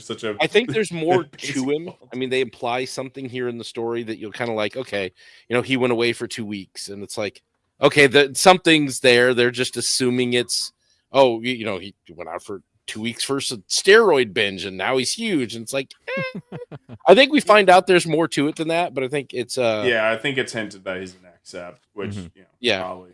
So like the villain's big tuna. Apparently, he just keeps on like destroying all of his competitors, Just hurting and people on like purpose. the people that own it are like obviously really pissed because they're like, you need to stop, but at the same Yes. time, they're like stuck because he brings in all the money. So they're like, they're just they can do nothing but get like really upset. So they have to like be like, hey, go to the indie scene, like find I don't know what you call it. There's the little leagues to try to find like somebody who's willing to fight him because we need somebody to fight him. Yeah. But nobody's willing to because he keeps getting beat up. And so then we get into this. Then we get introduced to the main character where he's like in a backyard like wrestling match with like kids. The dialogue in these panels just cracking me up. He's talking to these kids like, "Crust makes champions. Eat everything so you can be strong." And the one kid's like, "No crust, Exactly. Uncle Larry." And he's like, "I love the crust. So do I. Good job."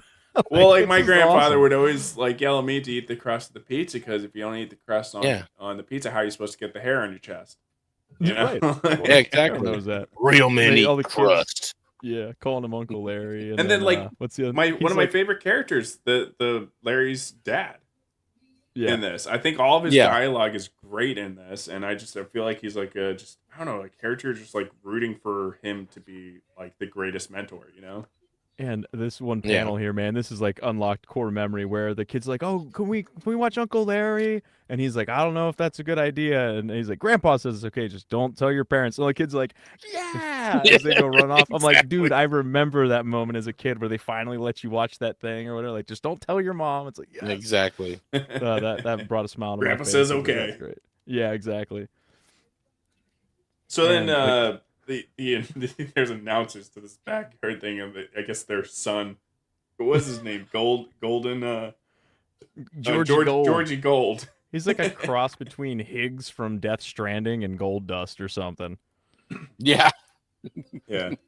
And so he's the guy he's got to go up against, and they're like, he's gonna beat your butt, and then he immediately goes to try to cheat, but it doesn't really do anything. He just gets destroyed by the main character, Larry. Mm-hmm. And at that point, we see the girl. I think we saw her before, right? And yeah, this girl, at the beginning, out there looking for the talent. Exactly. And she already knows his dad. Yeah, she trained under Anthony Diamond Shungite. It's Shungite, right? Not Shungite. I always read it Shungite. I'm not sure. Shungite. Is that actually a real last name? Probably. He's got a basic ass name. Larry Shungite. Larry. Yeah, so I don't know. It's like it's Russian. I thought the again, like it's really interesting. Like the biggest complaint we've had with like the Soska stories has always been the dialogue. I thought the dialogue in this story was just like some of the most pleasant to read throughout the the anthology. I think it moved along the best. It actually, as much of it as there is, because I mean, I'm not saying that they've cut back on it, but it flows really well. I can track who's saying what. I can see, it all has a point. There's nothing really necessarily wasted. It's constantly moving the story along. You're constantly getting, more of what's happening and more of these characters. So yeah, I think it moves along really well. In the back, we have a poster for Rick and Silverbuck, which is totally not Eric and the Silverback. I didn't catch that. Good, that's funny. Yeah, so then so he accepts the gig. Oh yeah, there was the one dialogue between when she offers Larry the job, the dad says yes, or the answer is yes, and he's like, hey, like you don't get to like answer for me. Well, the answer is yes, Yeah. Yeah. Dad, don't answer for me. And then so he goes and he meets Tuna, and he's kind of like doing some like intimidating like wrestler dialogue, like he's trying to like play it up for the show, kind of a little bit, being like, yeah, I'm gonna get you. And you can see that Tuna's kind of just being a dick, and he's like, all right, whatever. Yep. And he's like, what, like you ain't gonna train? And he's like, or we ain't gonna rehearse together. And yeah, we're gonna rehearse by myself. All right. Yep. The flirting dialogue because later after like practice or whatever, the girl like says something to Larry, and she kind of like flirts with him, and then he's kind of just like, nah, dude, I'm focus on my career,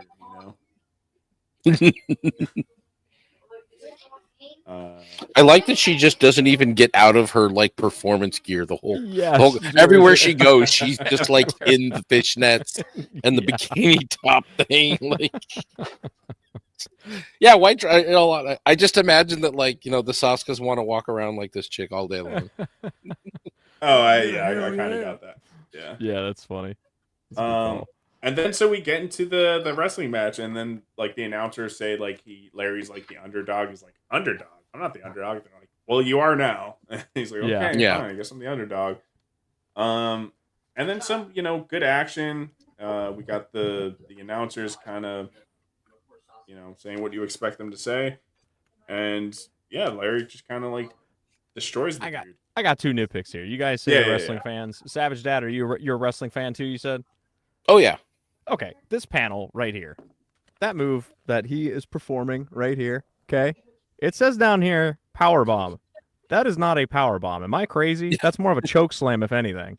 Yeah, that's what I was thinking too. And he wins the match. How does he win the match?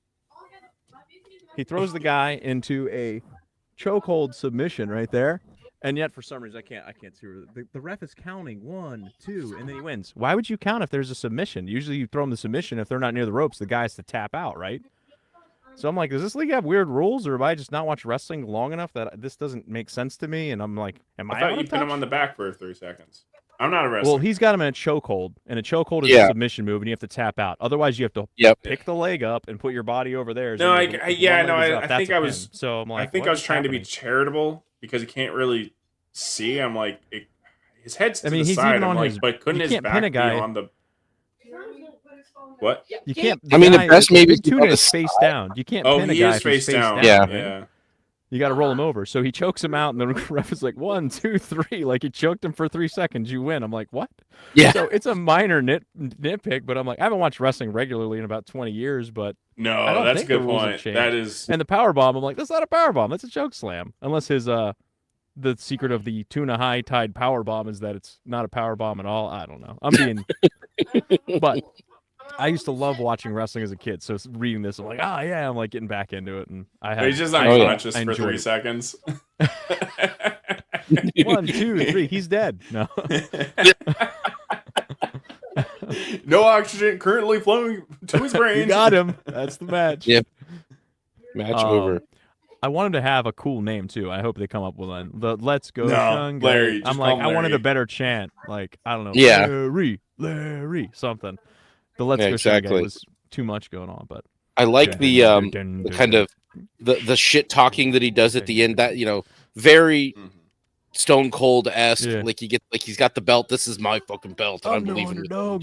I had 1 beer, exactly. 2 beers, 3 beers, 4 beers, 5 beers, cheeseburger. Yeah, that's So seeing that, I'm just like, it definitely triggered all kinds of like good nostalgia for me. So I would absolutely check out more of this. And if it gets to the point where he is an Except and they have like an Except wrestling league, I'm sign me up. I'd read.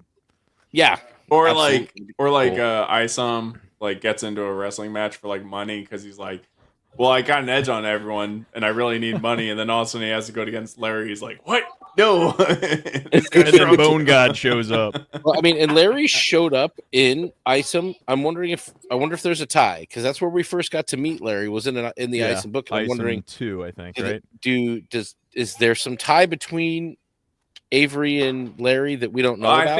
I think Eric has a lot of plot lines that are like 10 years later. 10 years later, they're all going to team up, Yeah. Hopefully he doesn't take 10 years to get to it. I'd like to see him really start. I know, but a lot of these ISOM stories, he's been kind of being like, oh, check out this guy. This is going to do. Is this interesting? Because he might be something. Are you interested? Because from what I hear from a lot of people is that he's very analytical of like trying to like see what people's interest is. Yep. I think I heard that from Chuck Dixon. Oh, yeah. It was Chuck Dixon that said that. I was watching on John's show. On John's show. Yep. Yeah, overall, I was impressed. I was actually really impressed, especially because I don't care for wrestling, and I'm like, this was actually one of the more enjoyable stories, and I'm like, and I honestly, my expectations were lower for the Soska Sisters, and I think they I think they knocked it out of the park with this. I thought Yeah, it was and really also good. this had an end. That was the Yes. like obviously there's like more to come, but I'm like, this is definitely a short story. Yeah, it's like a short, like it's a taster. It's doing exactly what probably exactly what Eric wants it to do. Is like, okay, I've shown you him once, and people were kind of interested. Here he is again, but even more. Do you want more? What are you saying about it? What are people talking about it? Get some analytics on it. Like, okay, Soskas, go write a one shot. Let's go. Yeah, Bone God. I mean, yeah. To Mauler's credit, Bone God that does was him. like a short story, but it was obviously like with the way Graves kind of like walked out. Definitely was more short story. Yeah, so I'll say that. But Yeah, this one was very much like definitive short story. yeah.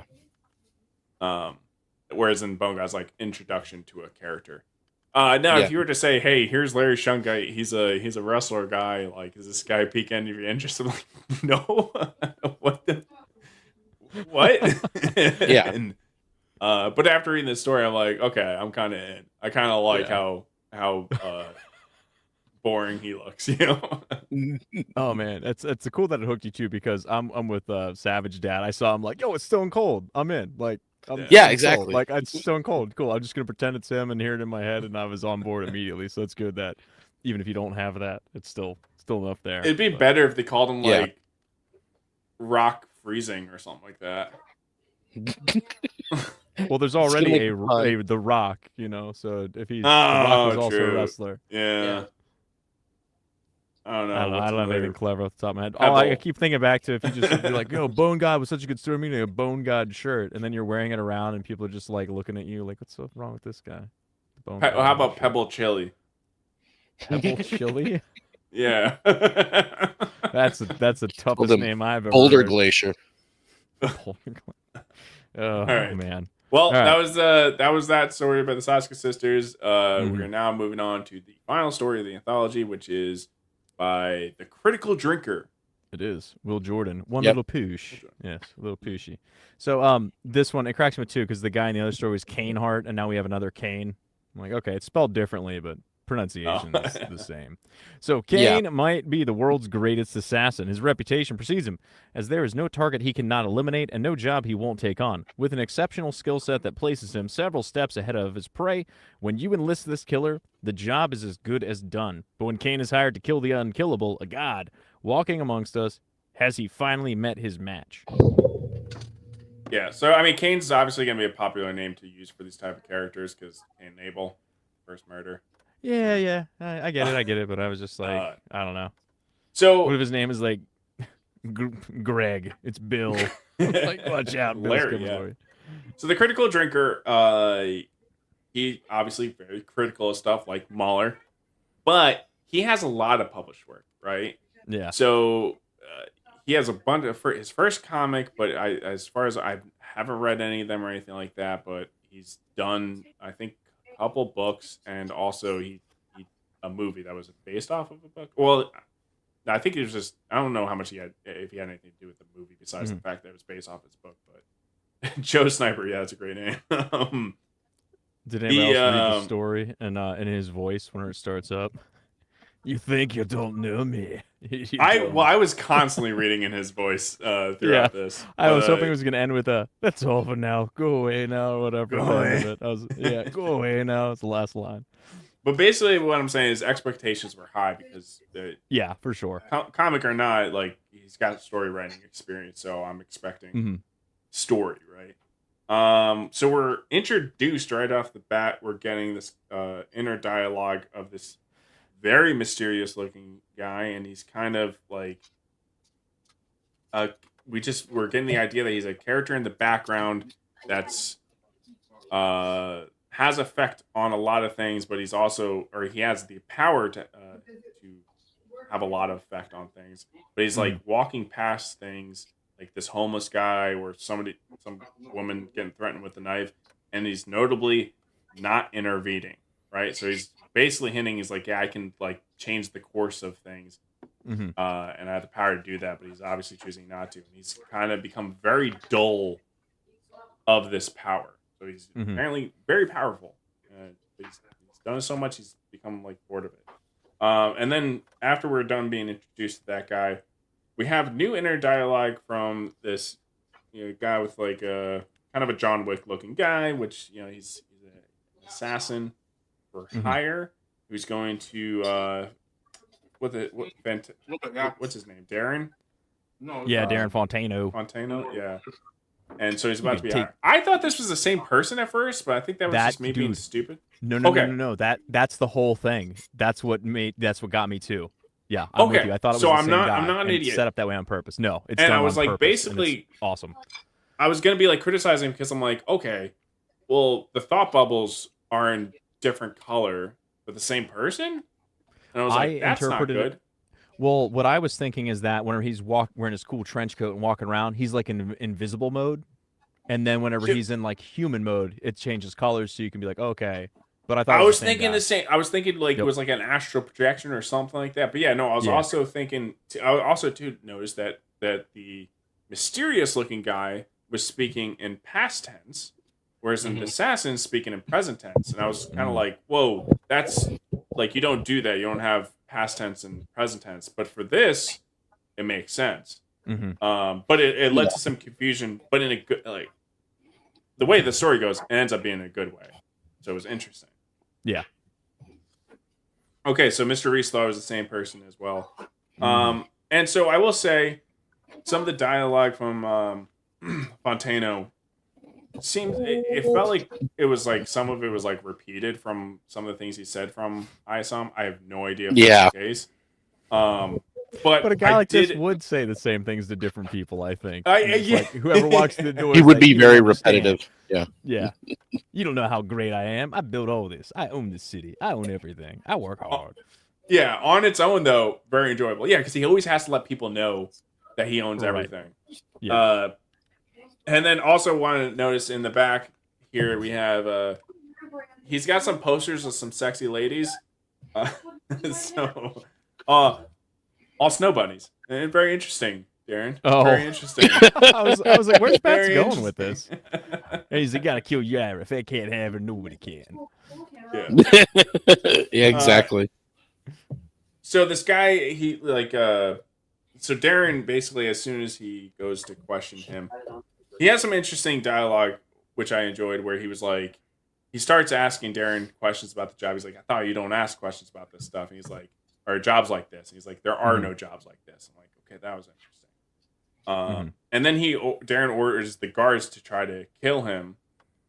And that was basically a test. And John Wick basically eliminates them with no issue because he's an accept that's like has really good reaction time, I assume is what they're implying his powers are. Yeah. What if he just shot Fontano? Like, whoa, hey, and just takes all three of them out, and then like the story's over. It's like, all right, that's enough. Yeah. I don't know. It could have went that way. I still thought it was good.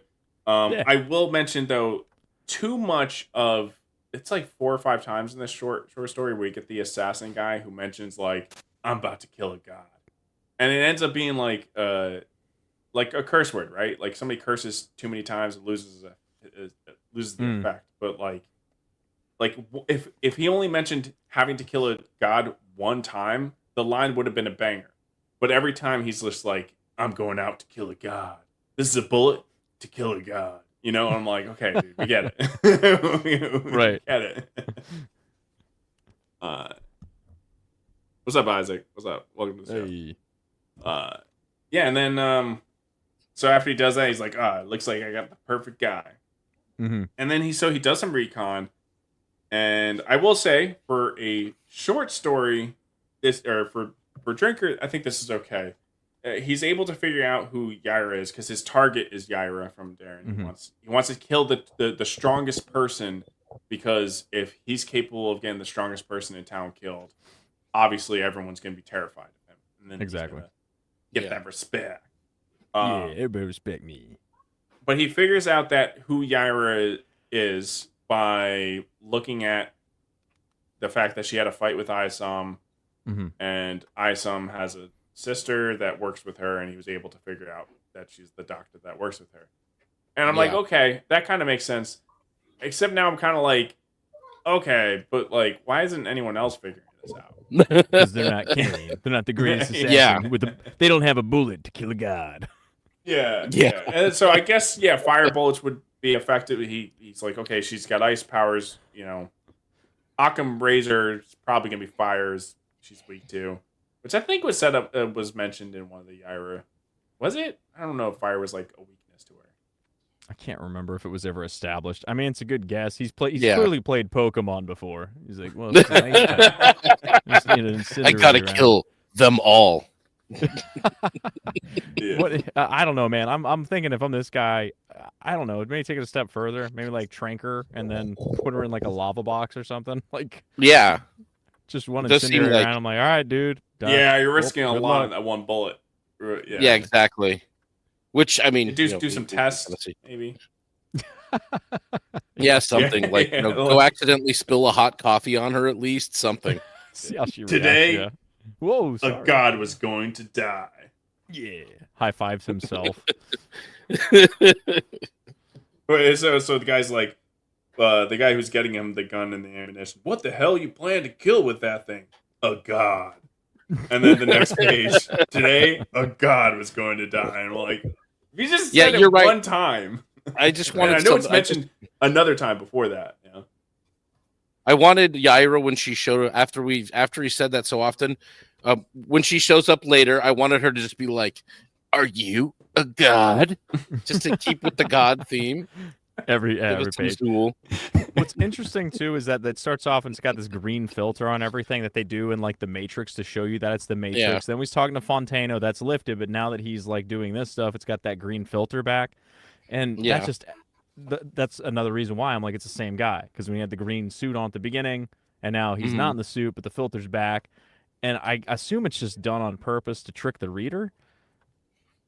I don't even know if that was Or on is he purpose. present? But while this stuff is happening, he's well, because like the thought bubbles involved, I are don't in know. two different colors to signify it's two different people.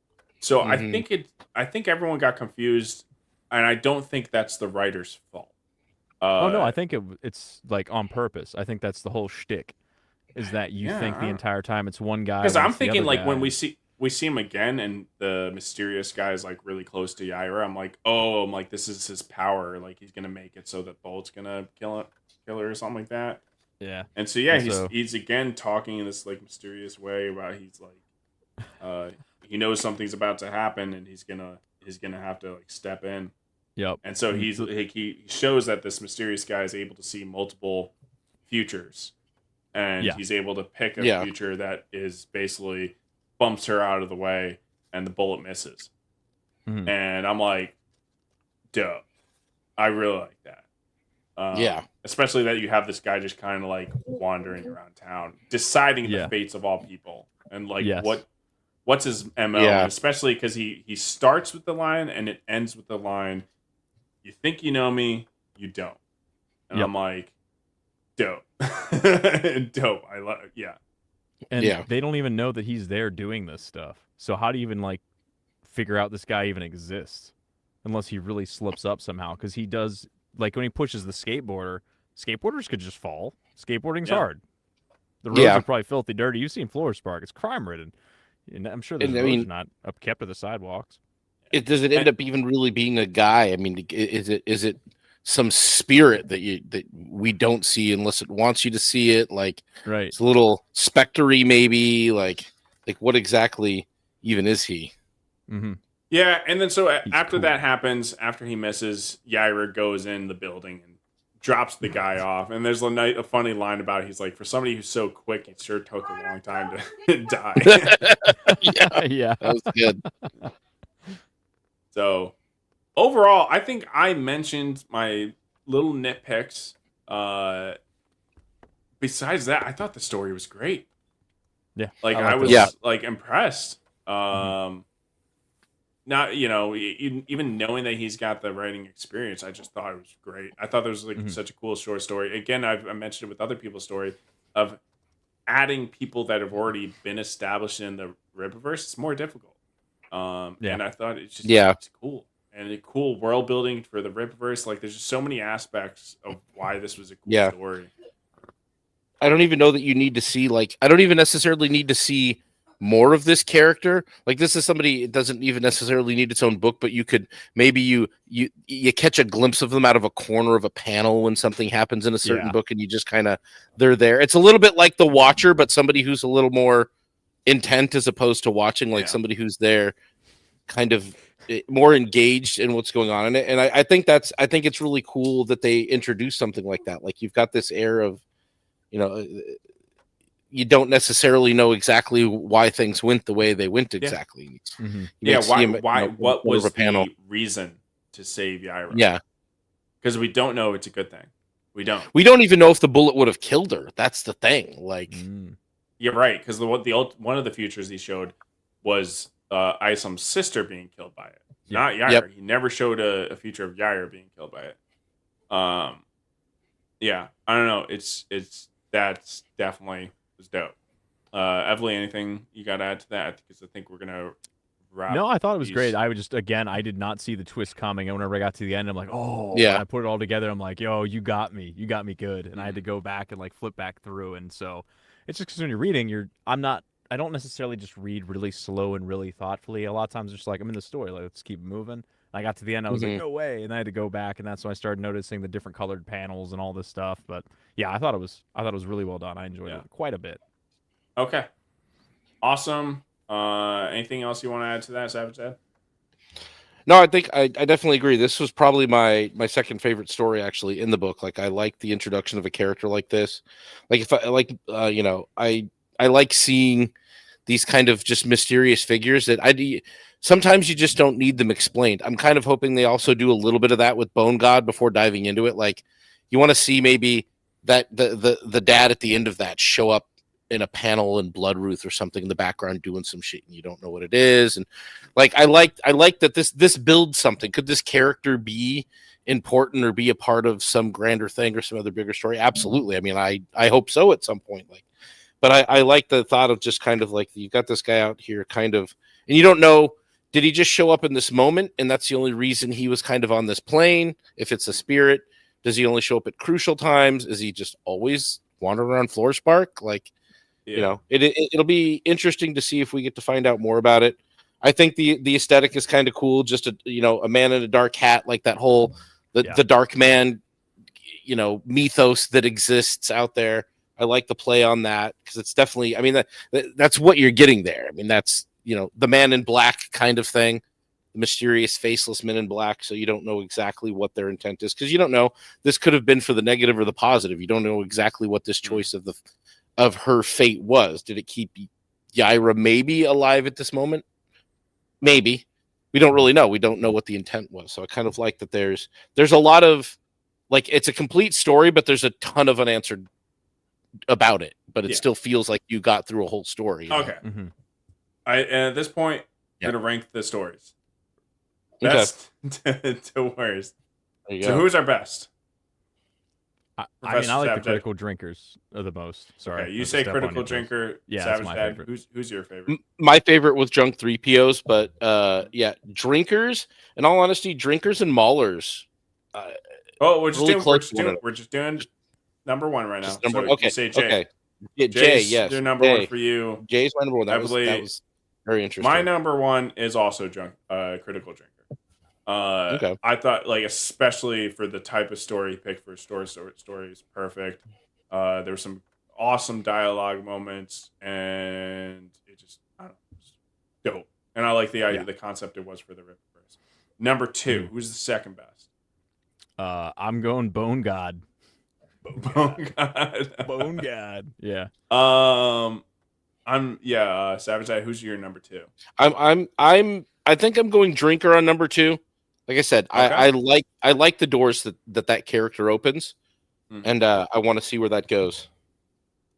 Okay, I think for me, this is hard. No homo. I should say Bone God after saying this is hard. No, I think number two for me is Az.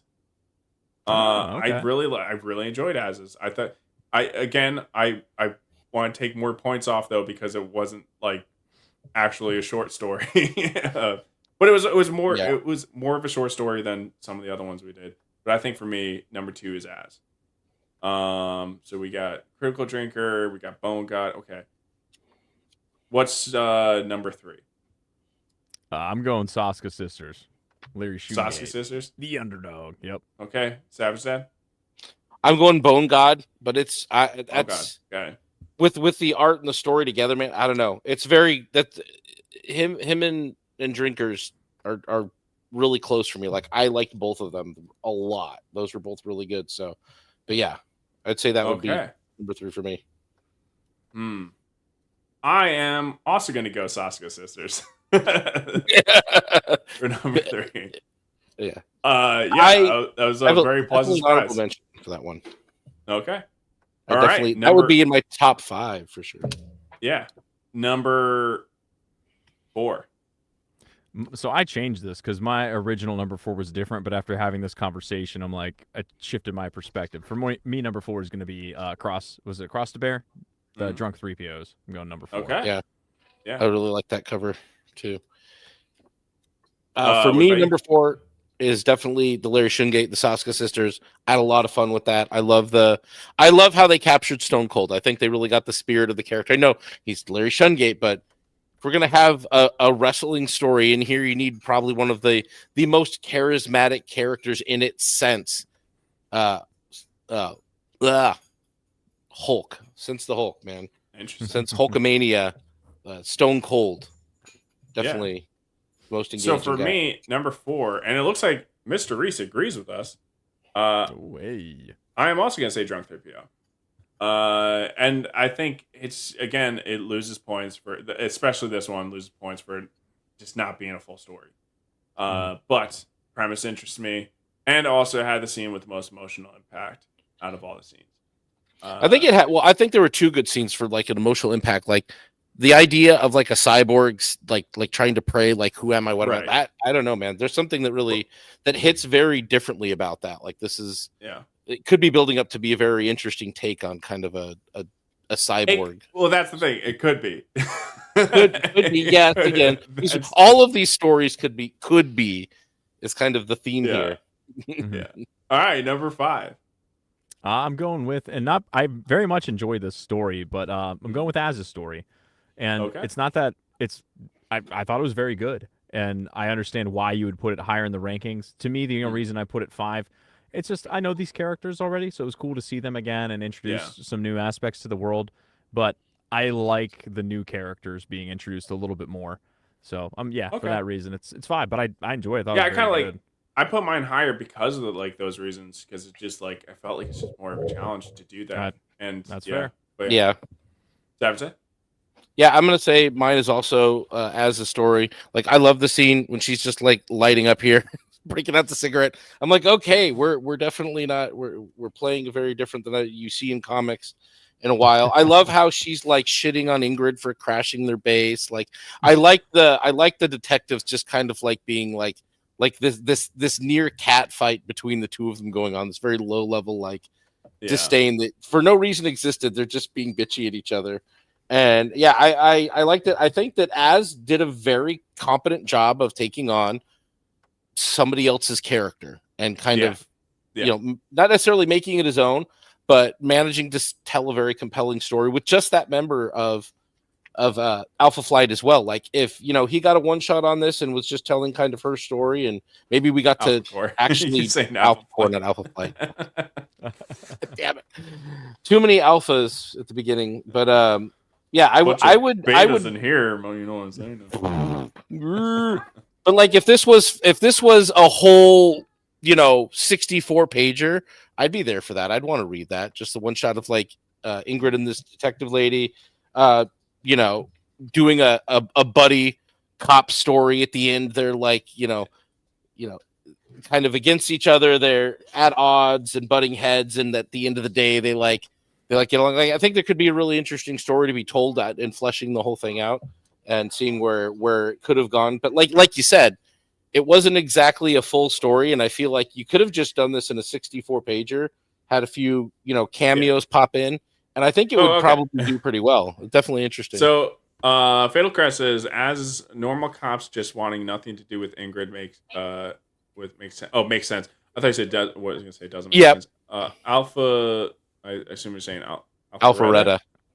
Alpharetta is stepping all over their toes with the magic With nonsense. magic nonsense. Who's No, he saying I definitely Alpharetta get- is? I would imagine Ingrid. Okay.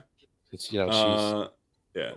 The normal cop's just doing the job. And she shows up like, I got whips. Starts messing things up. Like, get out of here. Exactly. God. Yeah, well, they're all go like, back to you're your ship." taking our jobs. God damn it. I ain't got time for your magic shit. Well- I've got crime to stop.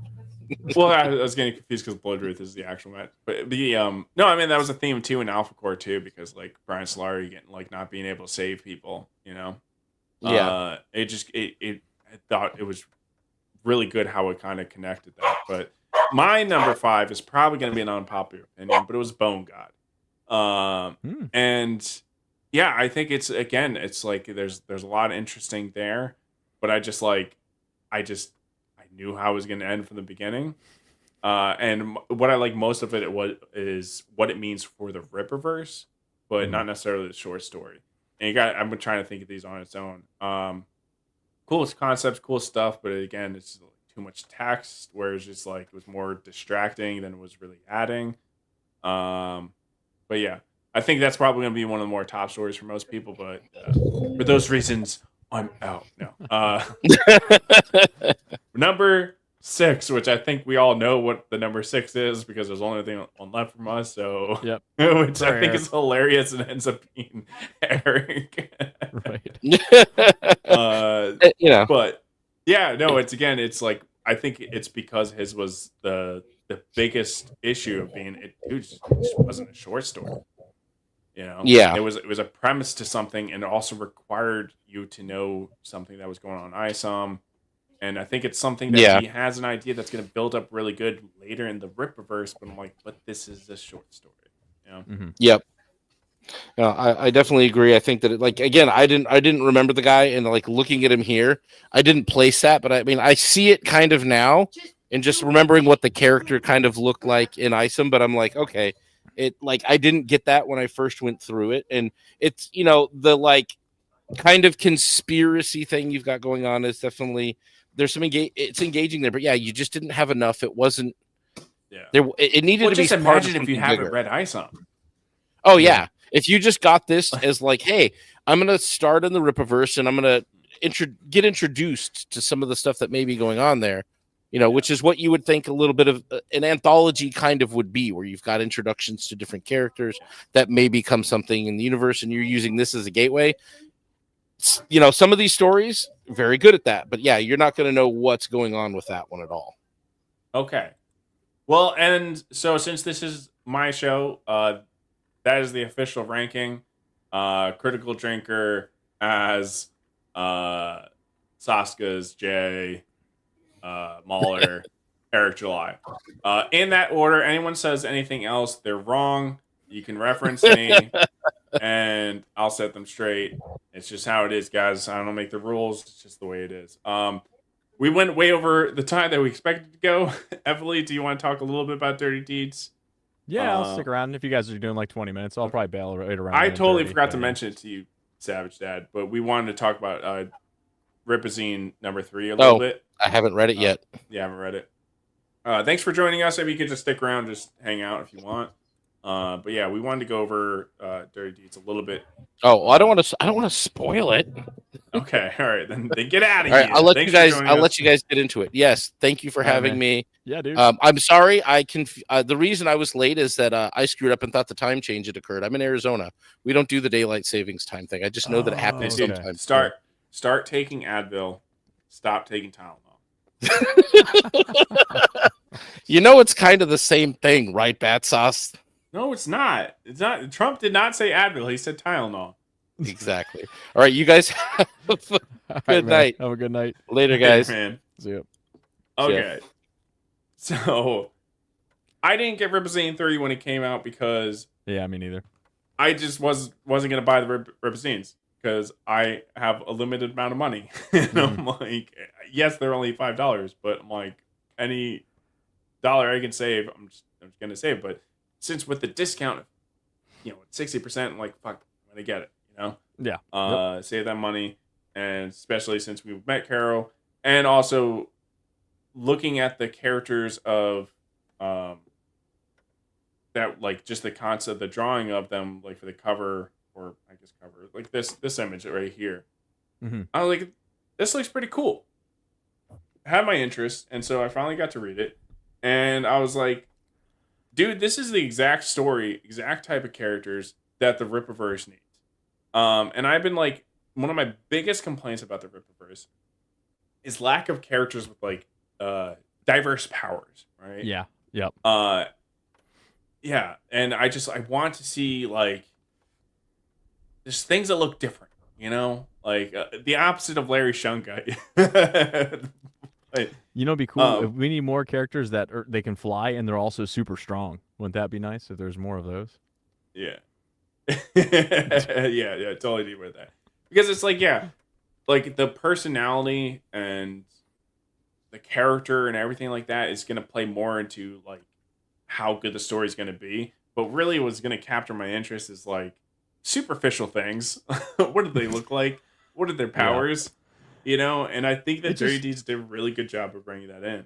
Yeah, unique powers and stuff that have limits. They just make like the dynamics of the storytelling a little bit more interesting because they can solve a problem in a way that no one else can, and it also can cause problems in fighting or how they strategize to fight. And so I'm with you that the sort of varied and unique and maybe even kind of weird powers or something just makes characters immediately more interesting than I'm fine. I love Brian Solari, but if you know if it's a He's our Zaylin where favorite character. if they fly around and they're super strong, it's like okay, that's like meat and potatoes. There's nothing wrong with it, but it's fun to get a little bit weird with the powers and start doing some more varied things. So yeah, I'm with Yeah. you there. Yeah, so I mean this is basic they're doing a basic what are they doing? They're like carrying a supply of stuff while getting attacked by these like bug aliens, right? Yeah. So it's a very like sci-fi alien space adventure story, Hmm. short story, so it's very simple. You got to get the cargo in the right place, and you got this I guess like the basic soldier chick with a rifle. As far as we can tell, she doesn't have any powers. I think her Yeah. design's pretty neat. And She's cool looking. Yeah. right beside her is a guy who's got like this projected shield, and he's got a Hmm. sword on his back. Again, cool character design. Yeah. He Um, looks like something out of a almost like a JRPG. Like he's the guy you meet absolutely. 30 hours in, and he comes in, and you're just like, this dude's awesome. He kind of has Auron vibes, even from like Final Fantasy X a little bit, but just like a badass with a big sword and just cool. Well, he's Seasoned. got a sentient sword, Yeah, which which we I've find heard. later. Yeah. Which I've heard in listening to Caro in some interviews. She's talked about like at a previous company she worked at, she had a character with a sentient sword, and the editor kept on telling her that like, hey, this isn't how sentient swords would talk, and it's like, what? He's like, I own three. They're very catty. This Yeah. is not how they talk at all. It's just gossip nonstop. It's like being on The View. It's just like, come on, swords, leave it alone. Yeah. And yeah, I agree with Fatal Crest. Yeah, I like talking swords, cool concept. Talking Yep. items like Harry Potter, the sorcerer's hat. You know, Mm-hmm. cool concepts, right? Yeah. So that guy, cool person to enter in the Rippaverse, and then we got this kind of like berserker guy. Again, I don't think there's anything really more interesting besides he's just like the strong guy that like two knives and goes berserk on people. He's shirtless. And Which guy are you then referring to? You talking about the shirtless red haired dude with the like yeah, welding mask? Okay, gotcha. Yeah. yeah. And we have what's his name? Stringy, the spider guy. Stringy. I think it's Spingy. It's either Spingy or Spingy. Yeah. Spingy. Yeah. Really And interested in him. he's a spider guy. Like he's Spider Man, Yeah. but he's literally a spider. He's like Man Bat, but Man Spider. Yeah, which you could say like, oh, like you know, we've been there, done that, but I'm like, no, dude, I like the fact that his main focus is like being a mechanic. Yeah. I can like just see in my head like a scene where they're like in a spaceship and it's getting destroyed, and he's like out there like repairing the ship, like he's just repairing a ship while like all mayhem is going on, and you're getting action from this character where he's actually not attacking anyone, he's only repairing. It could be like really tense scene, and I'm like, that's dope. I really like that. Mhm. And then we got Beatles, who's the pilot. So one of the things I'll say is it was kind of confusing because there was like some inner dialogue throughout the story, which I think was Beatles, but I don't I think know. so. Yeah, That was there a was problem. I little bit. didn't know who was thinking. You know, this is going to sound maybe dumb. I almost wish whenever a character's first introduced, they have the character's name at the bottom. So I'm like, okay, the name belongs to that guy. Well, some Like, comics do that. they do. Okay, I would love Yeah. that because it would help me to, from day one, be like, okay, that's this guy, just to make the story flow a little bit better. But They should have done that here. They should have done that here. So I don't know if Beatles has powers, but he's the pilot. And then we got this like elvish alien sorcerer chick that's able to like mind control people. And you know, they're being attacked by these like bee people, which is not just bee people. There's also like some other type of like bug aliens. Yeah, and they look like the kind from Yaira. I don't know if it's the same. Oh, I absolutely type thought or that. what, I but absolutely thought I'm that. like, we've seen designs like this before, so that'd be cool if there is a crossover with all that. Well, I which assume that they're maybe connected. Really, well, that's the thing. I think that this is 100% connected and is kind of like this. Maybe really feel like I'm starting to like piece some of the, like piece together some of the puzzles of what's going on in the Rippaverse with these like aliens. Because yeah, I think that that bug guy was like the same thing, and I forgot what they said. Like, hey, we got incoming of these people. Oh yeah, they name like the two races. They I wrote it down because it's like I've seen these words: Neptunians and Limivax. Which you would assume the Neptunians has to be Yaira's people, right? I had thought, but then I was like, wait, Neptune's a planet. Yaira's people. What is it? It wasn't. Well, I can't remember. Neptune also. What's Neptune also? Poseidon. Who is? Okay, was that it? I couldn't remember. I didn't want to write it down. and No, be no, like, no, no. "That's I'm not saying, I'm right," saying and like forget. Greek Roman mythology. Neptune Yeah. is Poseidon. Poseidon literally is in the water in Yaira too. So I'm like, I think they're the Neptunian people. I think did was it in that one that no, that was like the undead warriors that came after him. It wasn't That was Yaira Lost. too. I mean, you very well may be right. I think that makes sense in my head for some reason. I thought that, and then I was like, no, that doesn't make sense, but it probably does. No, that was like, yeah, that was with the whole Aquaman-esque character, you know? Yeah.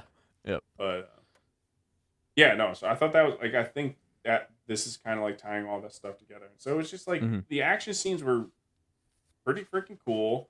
Oh yeah, the art like was the really panel- good in this. I don't know who drew it, but the art was awesome. Very very actiony.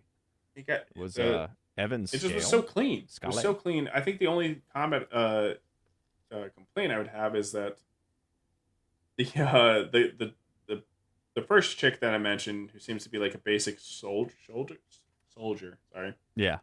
She goes at one point. She goes combat mode, and then the gun says activating, and I'm like, combat mode wasn't activated already. Yeah. What mode was like, she in? What? Non-combat mode. Yeah. Okay. 1 second. Please wait. Yeah. That was fighting mode. This is combat mode. Yeah. You know, we finally lean into it, and then she's like, super combat mode, mega turbo combat mode, special edition. Non-lethal combat mode. That'd be cool if the gun like transformed to be like whatever mode she wanted. Anyways. Yeah, she was the one that I'm like, where are your powers at? And even the other dude, he's like, confirm kills, excessive force, approved. She's like, affirmative. It's just, yeah, some of that was a little, the way they talk. It's interesting. It's different. It felt a little kind of silly, but. There's some light humor that's not taking you out of it or anything like that. Not that this is like a super serious moment or anything like that. Like when the spider dude, like when they're like crashing down and he paced him and the elvish chick to the wall so they don't like go flying around, and she's like, you know. Yeah. Oh yeah. And even whenever the redhead shirtless fella, he drives his little space truck over one of the bugs, and he's talking to the two cop guys or whoever there. He's like, "Oh, sorry, excuse us," as he's running this thing over. So it does have a little bit of that, like, it's not afraid to have a little smile as it's going. It doesn't have to be super serious, even though it's like this intense battle in the air and on the ground, and everything else. This panel here too is awesome. I was talking about like the action. It's got like an anime vibe to Yes. it almost. Yes. Like yeah. there's just like it has a lot of really good energy. Just all these panels, just like the color and the lighting, and just like the sword It's slashing. just, And it stuff. was a fun cool. story. Yeah. Great. Awesome action. Some really cool, interesting character designs, and I'm like, bro, Dirty Deeds. Like, oh, even the title. What is it called? Dirty Deeds. Done dirt cheap. Dirty Deeds. Skip the hard part. Great line. And if Dirty Deeds #1 is ever announced, I'm buying that 100%. If Eric watches this, if there's anything he takes away from it, please make Dirty Deeds the full comic, please. Mm-hmm. So, yeah. Anything else you got to add? No, I think that the powers of the team are all interesting enough, and the dynamic between them, they're interesting enough on their own, but together and working as a team, how they kind of support each other. The purple chick using telepathy to communicate with them, and the spider guy helping them out. It's got a little bit of humor in there, and again, the art too. I mean, yeah, there's just a lot of cool ideas, well presented in a good way. I'm on board. And the environment's cool too. And the fact they're in space, it's like you can go anywhere and do anything. It's not just going to be a dirty floor spark city with like crime. Bring them to Texas. No, don't do that. Go to like floor spark Saturn or something. But yeah, so I like that. Yeah, it's silly. Even like the panel right here, like the way they did the color in the background here when they're making that joke about like the guy wanting to just get with the girls. It's just I don't know. It's a little bit different flavor than a lot of the other offerings of the Rippaverse, even though it's not so different. Yeah. So yeah, I'm a big fan of it. You were saying it was good. You're like, dude, you got to read it. It's good stuff, and you were correct. Yeah. But yeah, guys, that is our Rippaverse talk. I hope that another anthology book comes out. I love the like idea those. of They're it. fun. Yeah, I think it's a great way to be able like what's it called? It's like low risk, going in to buy this for us. To be able to spend little money on the creators that you don't have other work to go off of or whatever. So, and it's also a really cool way to expand the universe in probably a quicker way, right? By having all these short stories. And it's looking like we're getting a Alpha Core 2 teaser in a couple of days. Yeah. Alpha Core 2 is about. I think they're probably just gonna put the campaign up on the 9th. Yeah, I think you're right. But yeah, a lot of cool things. I would sit here and talk more about it, but we've gone way too long. I really appreciate everybody stopping by. Don't forget to like and subscribe. I gotta say that. Check out my other projects. If you caught the beginning of this, that is my ongoing, supposed to be weekly series, Ultra Xenophobe. If you're not a reader, I read. It's released on Roller Roads or my Substack. Join my Discord if you want. Not very lively, but hopefully it'll be lively in the future. But yeah, no. If you're not a reader, Ultra Xenophobe post on my Twitter as well as Substack, so you can just listen to it in a car or whatever. They're about like 10 minutes, give or take. They're hilarious. And they're definitely freaking awesome, dude. Just listen to Mutants of Tugahuga. I think that next time I do a live stream, you're gonna listen to the Big Titty Goth Bimbos and the Turbo Simps. Every week it gets more ridiculous. I mean, one of the catchphrases is "testosterone be with you." It's like, come on, and also with you. No, it's just they're ridiculous. Every time you send, I'm just like, oh Lord, what did he do now? Yeah. Agree with you, man. Thank you for stopping by, guys. I would play my outro music here at this point, but I guess voice mod is now paid. And for. hey, let me get my plug in real quick too before you end the stream. Oh if you guys if you guys like metal or chiptune type music, rock with chiptune elements, I have several albums out there on any streaming service. You just type in Evely, a couple power metal tracks, this and that. If you dig around and you just like metal, you'll probably find something that you enjoy. But just type Evely, whether it's iTunes, Spotify, wherever you listen to music, you can find me there. So thanks for hanging out. All right, guys. Have a good one. Bye.